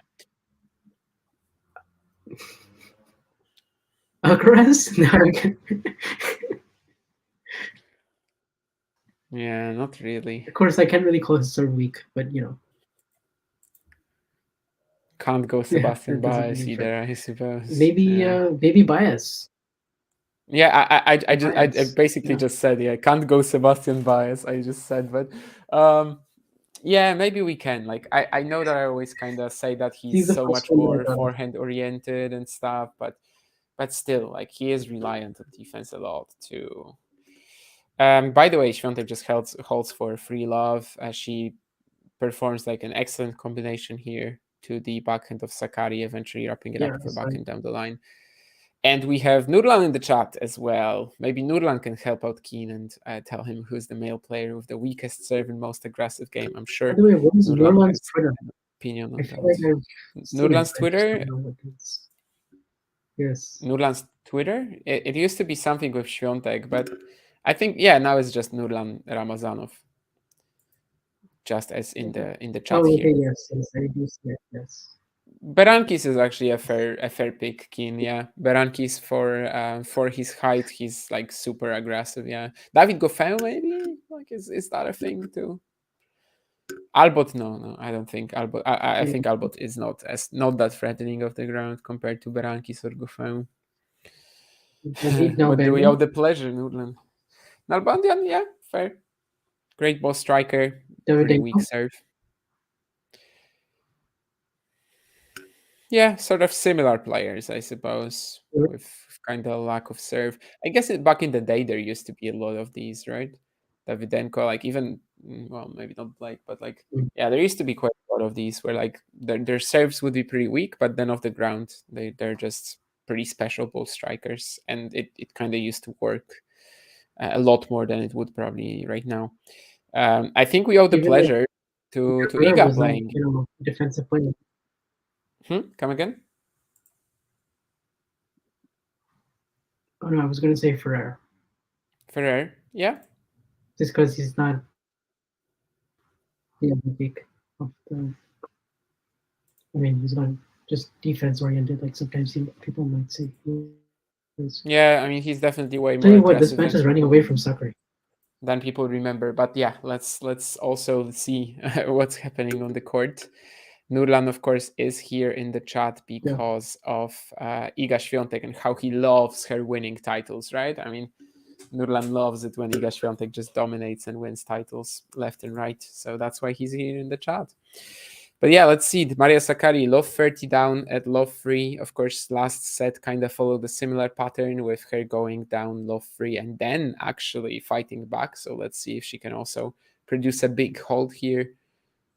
Just keep herself in it and maybe once again give herself a nice impulse. Doesn't seem like it though. I think here she kind of doesn't go after that backhand crosscourt enough. You know, there was an opportunity to follow it up more to the net. She kind of finds herself in dead man's or dead woman's land in that case. And she can't really come up with a better shot here. I mean, she finds herself between the service box and the baseline, and there's just nothing she can do anymore. Right now, this is just Iga at her ruthless, dominant best, and I struggle to see a way back for Maria here. This is just the fight train has taken off. What is it? What is it called? The flight? No. The train has left the tracks, basically. But I don't think that's what the expression is. I don't know. Yes. Earlier I was saying that the train is leaving the station or something like that, but I don't know if that's, if that's actually an expression or was it something that I was just coming up with on the spot. Yeah. Or that the train has left the station or whatever. Yeah, trading now. And indeed, Iga Świątek breaks for 6-4 for love. She has taken off. Sakkari not able to provide as big a fight so far in the second set as in the first. She doesn't get that crucial hold love 3 down. So let's see. I mean, 6-4, 6-1, still very much possible, especially if Iga holds here. It will become a very real option for this match to end in that manner. Of course, Iga, this would be her 8th WTA 1000, along with her 4 majors and WTA finals. So this would be her 19th title. Yeah. Of course, she also has 5 500s, the 1 250, which Damien, you were there for actually. So. But of course, this would be the first time if Carlos were to win. This would be the first time we would have them winning the same tournament in the same week. First since we established the show, but yeah, before that I was actually checking that yesterday, and it was like 4 or 5 times even. With I think a couple of instances with Barcelona and Stuttgart. There was also one with Barcelona and Stuttgart, Doha and Buenos Aires. Doha and Buenos Aires last year. And there was, I think, one more. Oh, Miami. No, US Open and Miami. So yeah, 5. Miami and US. So yeah, 5 instances. So this would be the 6th time they get it done. But yeah, first in the history of the show.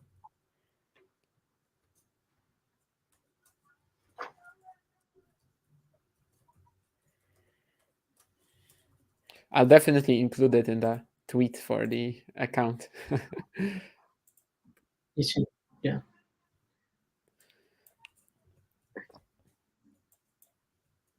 And yes, amongst the unretired players, that would put her still 4th on the all-time. No, well, tied 3rd for the all-time list, because you have Venus, Kvitova, and Halep, who all have 9. You have Azarenka with 10, and so Świątek would be at 8.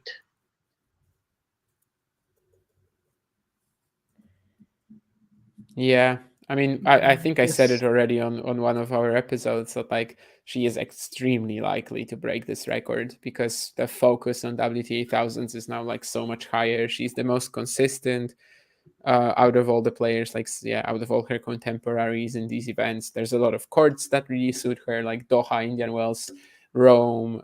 She's always going to be the favorite for these. So yeah, I think Świątek getting to that this Serena record of 23 is very doable. To that other with the slams, yeah, I don't think it's gonna happen. But that WTA thousands 23, this looks very achievable.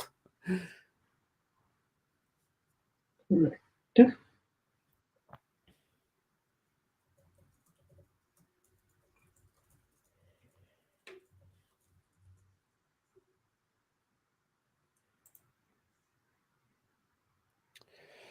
By Wimbledon, the number one spot on the ETP might be up for grabs, says Sean, and absolutely, yeah, this is Yeah. very much a possibility, especially if Sinner has like a good clay season. It's going to be very much in his reach, especially if Djokovic also doesn't just suddenly start playing well again and basically get back to his form from 2023. The last few years he's had issues in the clay season, but he also was probably coming into the clay season with like just a different situation in his year, different situation in his life. So it was always like, a little different than it's going to be this year, but we will see. I mean, it's obviously very possible that we don't see like Djokovic hitting full gear until Roland Garros, for example. And then if he doesn't win Roland Garros, yeah, I mean, it might be up for grabs by Wimbledon, definitely. Yeah, Katie Volinets will not allow Iga to dominate 1000s. I agree, Nurlan, for sure. And Sakkari is hoping to God that Alcaraz doesn't win 6-3, 6-2 over Medvedev, which would complete the double repeat scorelines. Of course, Swiatek Sakkari from 2022, Alcaraz from Medvedev from 2023, but it still would be a pretty weird storyline if that happened. But it is a possibility. And right now we are just 2 games away, basically 2 holds away, 2 holds away from that happening, from another 6-4, 6-1 over Maria Sakkari in the Indian Wells final.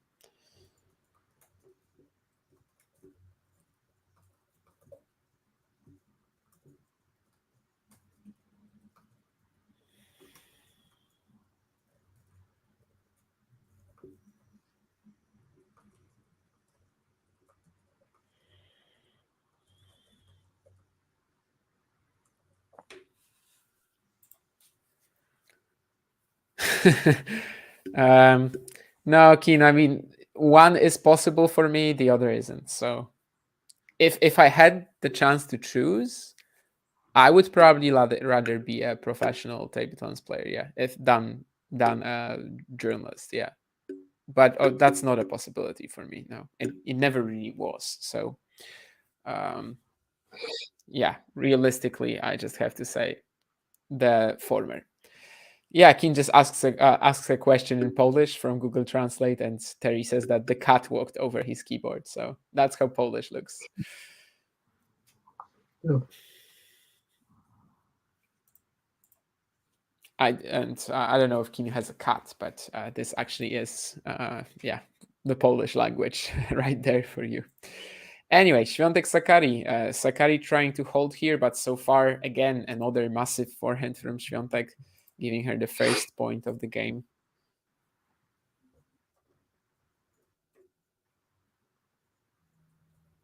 Yeah, so it looks like we might even get a bagel.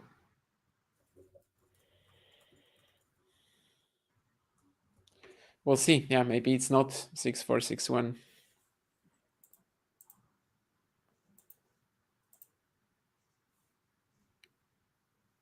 Nurlan wants everybody to pay very close attention to Iga's celebration. He mentioned that already on the stream a few days ago. So I don't know. I guess let's see. I think he was asking like whether she's gonna fall on her knees or something like that. But you can pay attention to it. For me, it doesn't really matter. Usually I would probably turn off the stream already the moment the match point is done.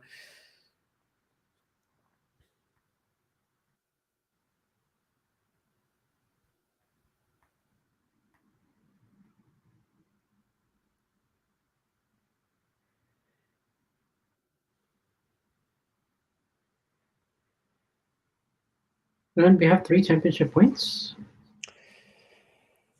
And that's the match right there. Iga is not on her knees. Iga is reacting to it, pretty vigorously, let's say. But she's not on her knees.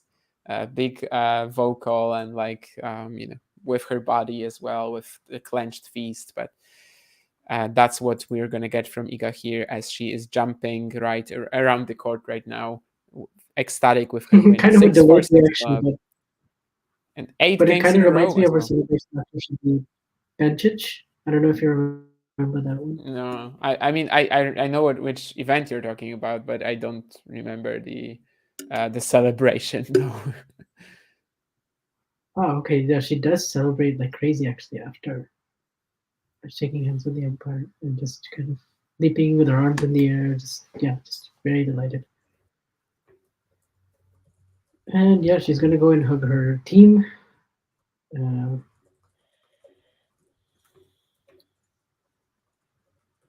yeah, another Indian Wells title. So that's two in Indian Wells in the last 3 years. Of course, she also did the three-peat in Doha. She has two in the last three in Rome as well. And those are her three most dominant 1000s. And she also has the one in Miami and And Beijing. she has a crazy record in 2024. Yes, indeed. 20-2. Which only, of course, includes the losses to Noskova and Kalinskaya. Very fast courts, players who really managed to put the pressure on her. Let's see how this goes, sort of going forward. But Miami, she's not gonna be the overwhelming maybe favorite as like in Indian Wells, but like she's still going to be the favorite, right? Regardless of how we actually see the draw. We're gonna have the draw in like 40 minutes or maybe an hour, but Yeah. like kind of regardless of the draw, she's gonna be like her percentage chances are going to be the highest, right? Compared to the other players. Correct. Yeah, So yeah, we're halfway there. We'll see if Carlos can get there as well in terms of the double for the show. But well, if not, we're still going to talk about it. And obviously, Medvedev is a really good hard court master specialist by now. So that would be another cool story as well for him to add another one to the collection. I think that would be all for the Masters 1000s in his cabinet in terms of winning all of them.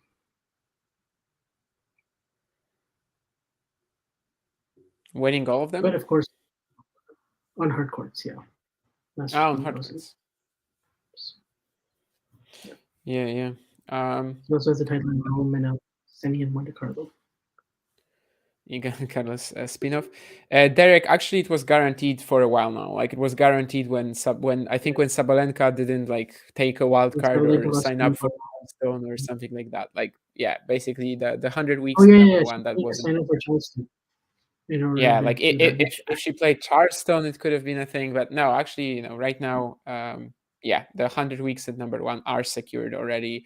And of course, Iga has also, that was actually yesterday, but like 2 days ago, but like she's taken the lead in the WTA race as well, which is pretty funny to think about that. Like she has already 655 points more than Sabalenka in the WTA race, despite their Australian Open results being so different. And yeah, that of course is pretty much due to the fact that she hasn't been losing anything else other than the Australian Open, only the Dubai semi, which still gives her quite a lot of points. So yeah, I mean, going forward, her ranking situation, sort of in regards to the number one spot, it does look pretty good. Like if she wins Roland Garros, she's going to be in a very good position to maintain it for the rest of the year, really.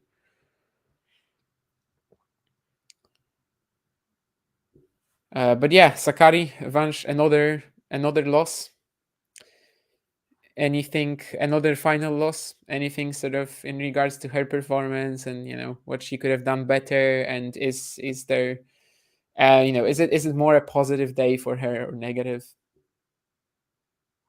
Well, the tournament as a whole is positive. She can be proud of how she competed in the first set, of course, from being left 3 down and the games that she played to make it, very competitive. That could have easily been, 5-all if she makes that pass or, little things like this. So I should think she can take a lot of positives from that first set. When she lost that first set, it was always going to be tough. It was just a question of how close can she make the second set, really. But no, I mean, I don't think she should be that discouraged by this week. I don't think there was much more she could have really done in this final. Maybe perhaps at the very beginning of the set, honestly, there really wasn't much she could have done different. Maybe she was hoping to start a little bit better, but like I said, that didn't really make too much of a difference. So yeah, I mean, I think the key thing for Sakkari is to just keep doing this in tournaments that she didn't do it in last year, and then her ranking will go up, and she should always be sort of in that top 8 through 15 range for a long time, and maybe even higher depending on how other players in her area perform. But yeah, this was a good week. Yeah, I mean, she had that top 10 streak, right? Which is actually pretty impressive. Like, people don't really think of that, right? That she was in the top 10 for so long. And that's kind of also because she wasn't really ever, that high up. Was it But 130 still, weeks, something like that, which is quite a bit of time. yeah, Yeah. it's ridiculous, really. Some questions coming in here. Is Iga from a big tennis family in Poland? Not really. Her father was an Olympic rower, I think. But yeah, not really from a tennis family, And Matthew says Carlos and Iga heavy favorites for Roland Garros and the Olympics. Absolutely, but Alcaraz not as heavy as Iga, right? Yep. Yep. Like, we're not expecting Carlos to be the overwhelming dominant favorite at Roland Garros. Iga, yeah, I mean, considering that the other Yeah, we are. Rybakina and Sabalenka aren't that good on slow clay, yes, she's gonna have a lot of pressure on herself as well at Roland Garros and the Olympics. Whereas Carlos will not have that. Like, Carlos, can win every major really, and well, of course, I'm not saying he's gonna do it, but I'm saying that there's no pressure for him to win a specific one. Whereas for Iga, yes, there is, Yeah. because she's considered so much better than the rest of the field at both the Olympics and Roland Garros, because of course it's going to be the same court this year. Yep, absolutely.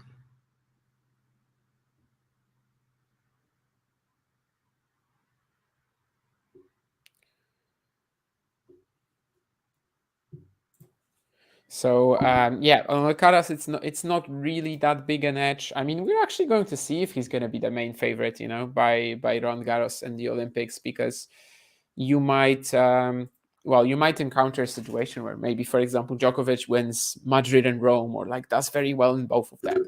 Maybe there's Sinner on clay who's actually going to be sort of surprisingly, well, I don't want to say surprisingly good, but he's going to be let's say very much a threat as well. So he might not be the main favorite for Roland Garros or Olympics, but Iga will be. Iga will be for sure. But that also adds the pressure, as I said. Nick says Sakkari, if she keeps up this standard, will forget she dropped out the top 10 for a week. Yeah, right now, I mean, she has a final at the WTA 1000 on her ranking and a title at the WTA 1000, right? So that's already 1,600 points. So obviously that puts her in a very good position to, just keep herself around that top 10 and stuff. Presently, Sakkari, when we're talking about her ranking situation, she is going to be back to not back, but she's going to stay at 9 after this event. She gained a bit only because it's Indian Wells, and last year she was in the semifinals, but she has a pretty significant lead over Ostapenko. Of course, Marketa Vondroušová, for example, she's going to fall out of the top 10 very quickly after Wimbledon, I would assume. So, there are definitely chances for Sakkari to stay in, especially in that 6-10 range. But looking at sort of who's above her, maybe even go up to 5. It's not impossible. Even Pegula, I wouldn't put her right now. She's not necessarily at her peak. So yeah, between 5 to 10, it's quite possible. If Sakkari were to put a few good results, because she doesn't have that much to defend apart from the Madrid. Until Madrid, if she does well in Miami or even Charleston, she can go up. Yeah, if Pegula keeps dropping points, it's number 5 is definitely quite open. Yeah, Pegula has semifinal points to defend in Miami, right? Jabeur has a Charleston title to defend coming up. Zhang Shenwen can probably keep where she is right now, or gain, I guess. Yeah, she's only gaining until the latter half of the year, or the last few months of the year. So Kinven is there to stay. I don't know if she's actually gonna be there with the level, because currently she's probably borderline top 10, maybe the last few events. Of course, she also had some issues, I think, but she's only gonna be gaining for a while, regardless of how well she plays. Really, if only she picks up a few wins here or there, she's gonna be gaining. So. Up until maybe Palermo, up until the summer, essentially. So yeah, Kinven is going to be there for a while, but she's also very close to Maria. So chances for Sakkari to get to 5-6, it's not impossible. And what do you think about her sort of in Miami and her chances there? I don't think it's an event that she's done that well historically at, but the confidence has to count for something, right? Yeah. Wait, I'm sorry, I missed who you're talking about. Sakkari. Yeah, no, I mean, she hasn't done. She made the semis, I want to say, in 2021. She lost a really tight one to Andrescu, so she has made a deep run there before. Yeah, her win rate, I I think just it's still checked, is 54%. on So the it's basically that semi, and otherwise she's been losing early. Yeah. Yeah. But honestly, I think she can. I think she can go fairly, fairly deep if she keeps playing like the way she is here. The problem is the conditions are just going to be a little bit tougher for her. These courts just suit her very nicely, with of course the, the way it's kind of sets up for her shoulder height forehands and the way she can kind of outmuscle and overpower a lot of the opponents. I think that's harder to do in Miami, where she won't get that kick, but at least she can definitely win, 2, 3, 4 matches depending on the draw. Yeah, maybe somewhere in between a first round loss and a semifinal appearance. Yeah, I just checked as well, and the last two the last two appearances in Miami, Sakkari has reached the second round on both occasions, which is basically means that she lost in the first match. However, her draws were pretty tough. Bia Haddad-Maia in 2022 and Bianca Andreescu in 2023. So it wasn't that obvious. As I said, I mean the drawer is actually going to come out for the women's pretty soon. So it is out already, says Nick even. So we might actually just take a look at that. I haven't seen it yet. Maybe I'm just not been on I it. thought the draw was supposed to be out in like half an hour or Yeah, something like that. Yeah, I But thought I saw. can you a send tweet us from can James you send us a link or something?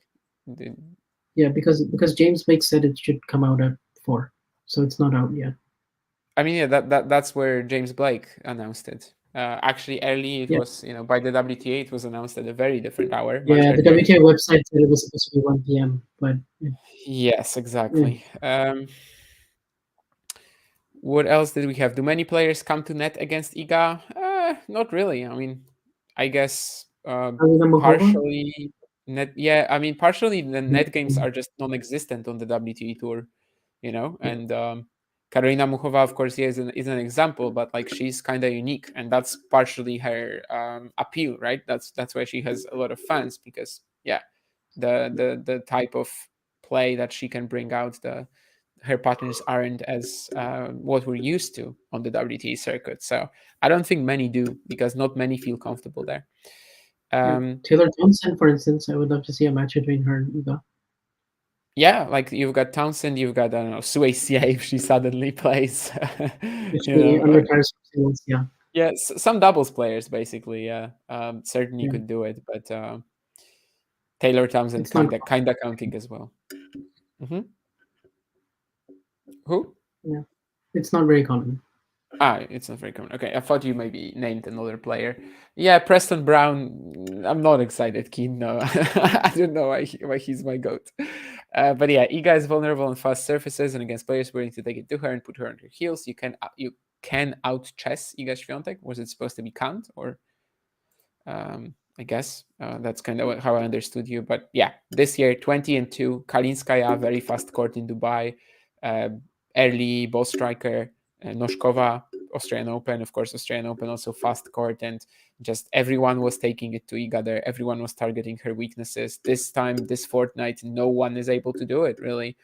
And once again, Swiatek just proves that she's the woman to beat on slow hard courts. And Doha, of course, was maybe even a stronger statement because she beat Rybakina there.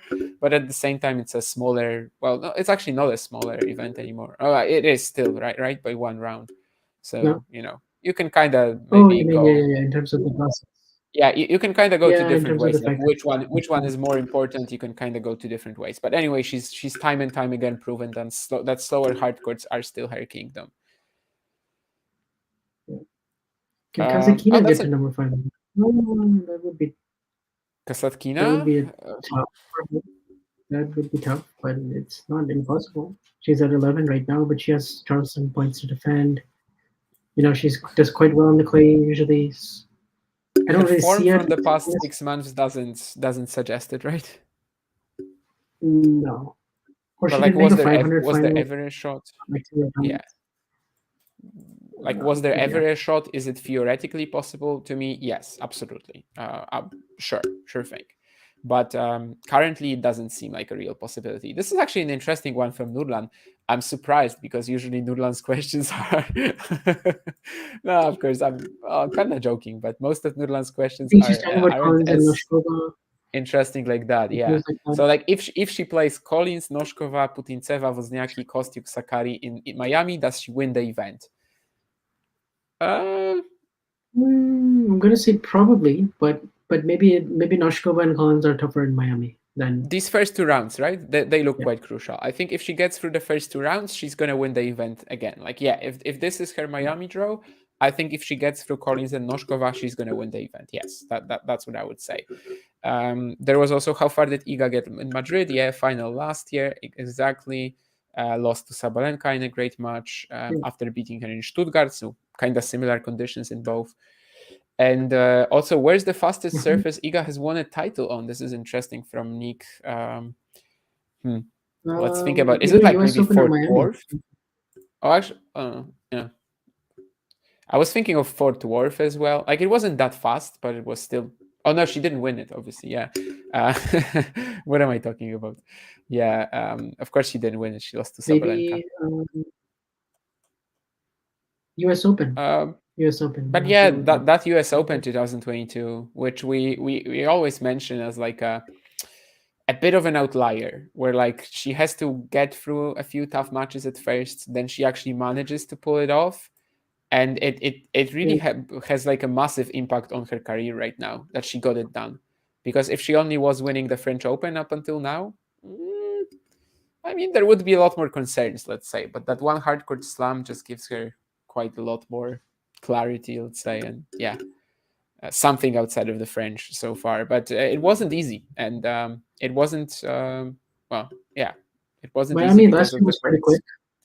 So it will be interesting to Miami is tough to compare, yeah, to the US Open. Yeah, I agree. but when she won it, yeah, it was pretty slow. So I think now it's more medium and medium to fast. So this US Open, maybe yeah, is something probably we'll look at. the right answer. Because US otherwise, Open well, also. Adelaide, I guess Adelaide is also pretty. Exactly, Well, there's San Diego. But San Diego was slower. I'm not going to count that one. Stuttgart in a way. I mean, Stuttgart also should count probably, but it's still clay. I mean, it is indoor. It is very slick clay, but yeah, Miami was very slow when she won it 2022. I mean, it wasn't very slow, but it might have been a little slower than last year. Well, we don't know if it is a lot faster now, Nurlan, because, well, if you're saying that, then you're only talking about the previous edition, and we're gonna see what happens this year, I suppose. We should get the first action from Miami tomorrow. But yeah, otherwise, is there anything else that we want to touch on? Swiatek just completely dominating the week, as we said. Is it 21 games that she lost, all in all? I think so, yeah. 21 games, 3 bagels along the way, 2 breadsticks, so actually more breadsticks than bagels. If you look at her results this year, obviously, yeah, 20-2. I'm also looking at this website where I have odds next to the matches, and like basically there's only been one match so far for Iga this year where she wasn't the massive favorite, and it was against Rybakina in Doha. She was also the massive favorite in the 2 matches that she lost to Kalinskaya and Noshkova. But yeah, basically just one match so far where she wasn't the overwhelming favorite. And that kind of tells you something about maybe, how the other players can't match her. But at the same time, I don't think it really says anything about easy draws because, well, who is she not going to be a heavy favorite against? Like only Rybakina and Sabalenka. And I don't know if you were there, but I guess you were there, right? When we were talking about that. We were talking about this previously on the watch along, where like right now we cannot really say that players like Goff or Swiatek or Rybakina, Sabalenka have easy draws because of that gap between top 4 and the rest, and they basically cannot play one another until the semis. I think you were on that stream, yeah, indeed, with John, right? That was the one, yeah. Yeah, so it'll be interesting to see if she plays Rybakina, Sabalenka in Miami because that's really well.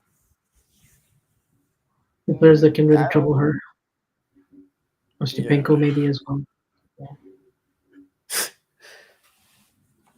Ban giving us an English translation of that earlier thing with Jerzy, nie wierzy and so on. I don't even remember the tongue twister, but it is a translation of that. Even Sabalenka, though, honestly, he's yet to beat her on a slow-ish court.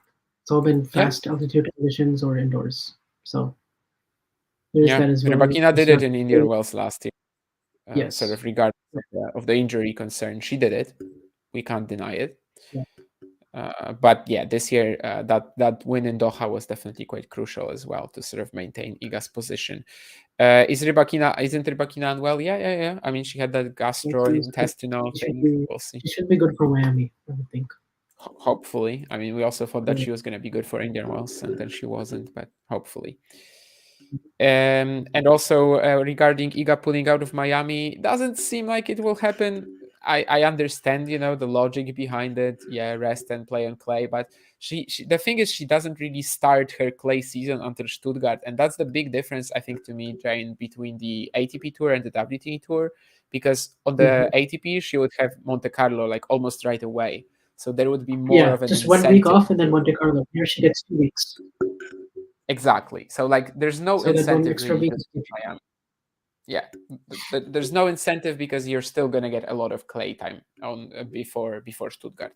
So I don't think there's going to be a big thing here. I'm not so sure about the betting favorite. No. I'm not so sure if they're playing in Rome or something or Roland Garros. They're not going to be. She's not going to be the betting favorite. It's not her thing. Which one? Ostapenko, Swiatek? Yeah. No, Ostapenko would not be the betting favorite against Swiatek.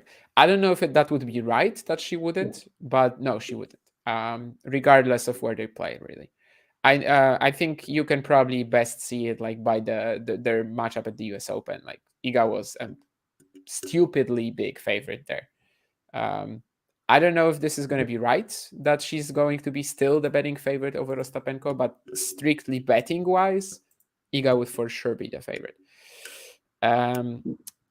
There is a big gap between the top three. Yeah. That's the thing we talked about, says John. Iga is in BJK Cup as well. Yes, she's playing against Switzerland because she has to fulfill the Olympic criteria. Switzerland, is it? It is Switzerland, right? It is away. You're probably not going to know this, but yeah, I think I read it just a couple of days ago that we're going to play Switzerland away. Iga has been announced as part of the team, I think, alongside Linette, Frank, Kava, and Chwaliska, I think. So, yeah, obviously, just like Hurkacz, she kind of has to fulfill her criteria this year. So she's going to have to appear against Switzerland, which I don't know which surface that will be, but it might be hard courts. I think it's just before Stuttgart. That's how it was last year. I think Niemeyer played BJK, she played very well, and then she went to Stuttgart. Yeah, it was definitely like that last year, and I think it's the same this year. So, yeah, she also has the Beijing Cup. I know, so that's a good point from Nick. That might force her to have a bit of a surface, condition switch, depending on what surface the Swiss Federation comes up with. I don't actually know if this was already announced or not.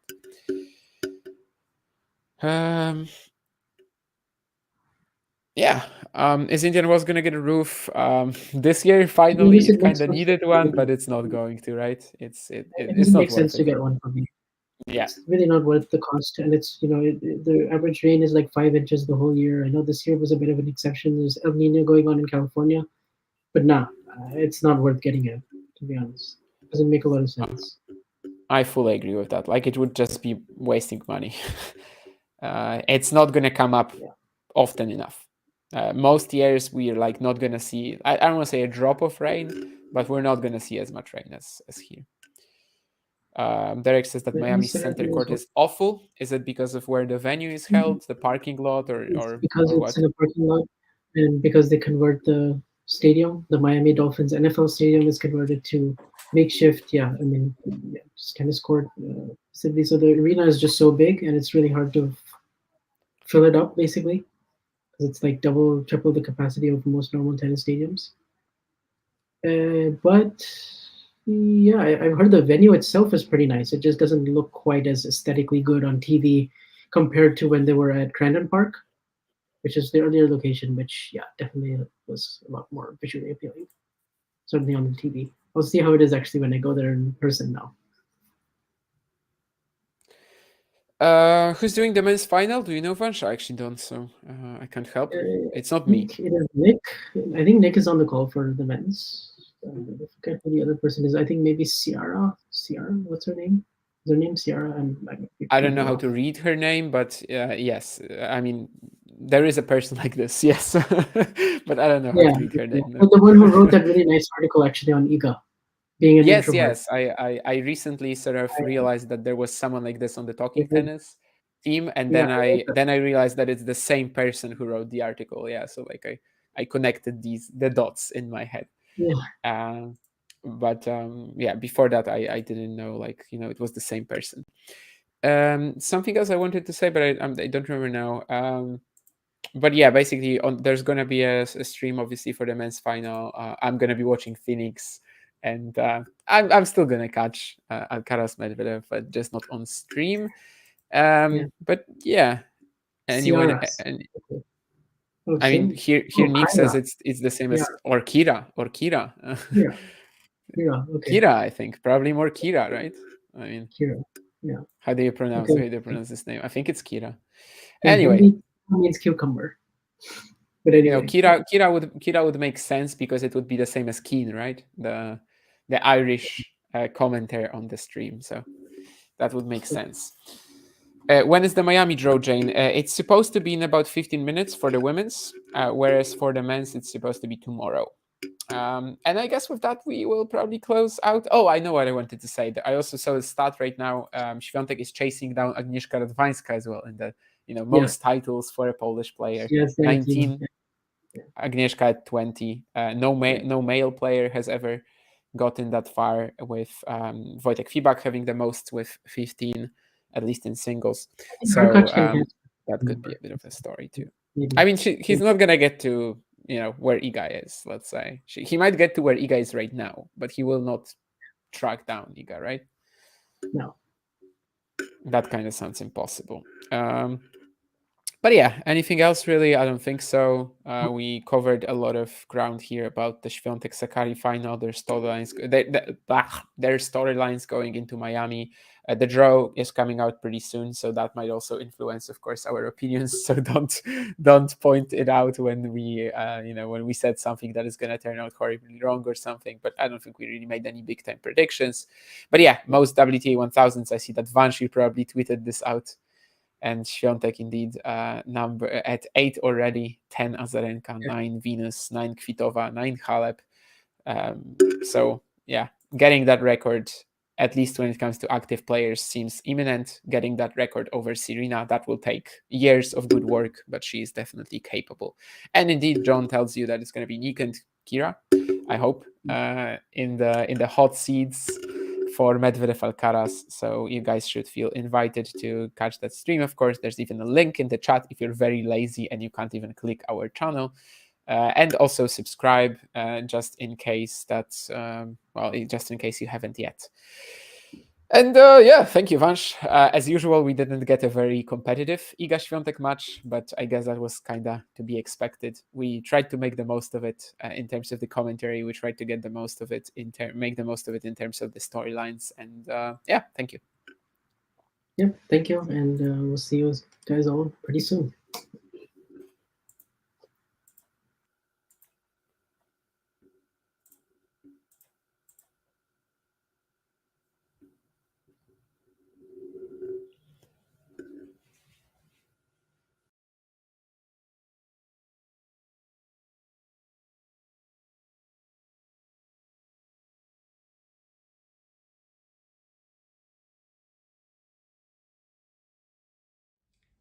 If you enjoyed this video, make sure you hit that like button. Don't forget to subscribe and click that notification bell so you don't miss out on all things tennis.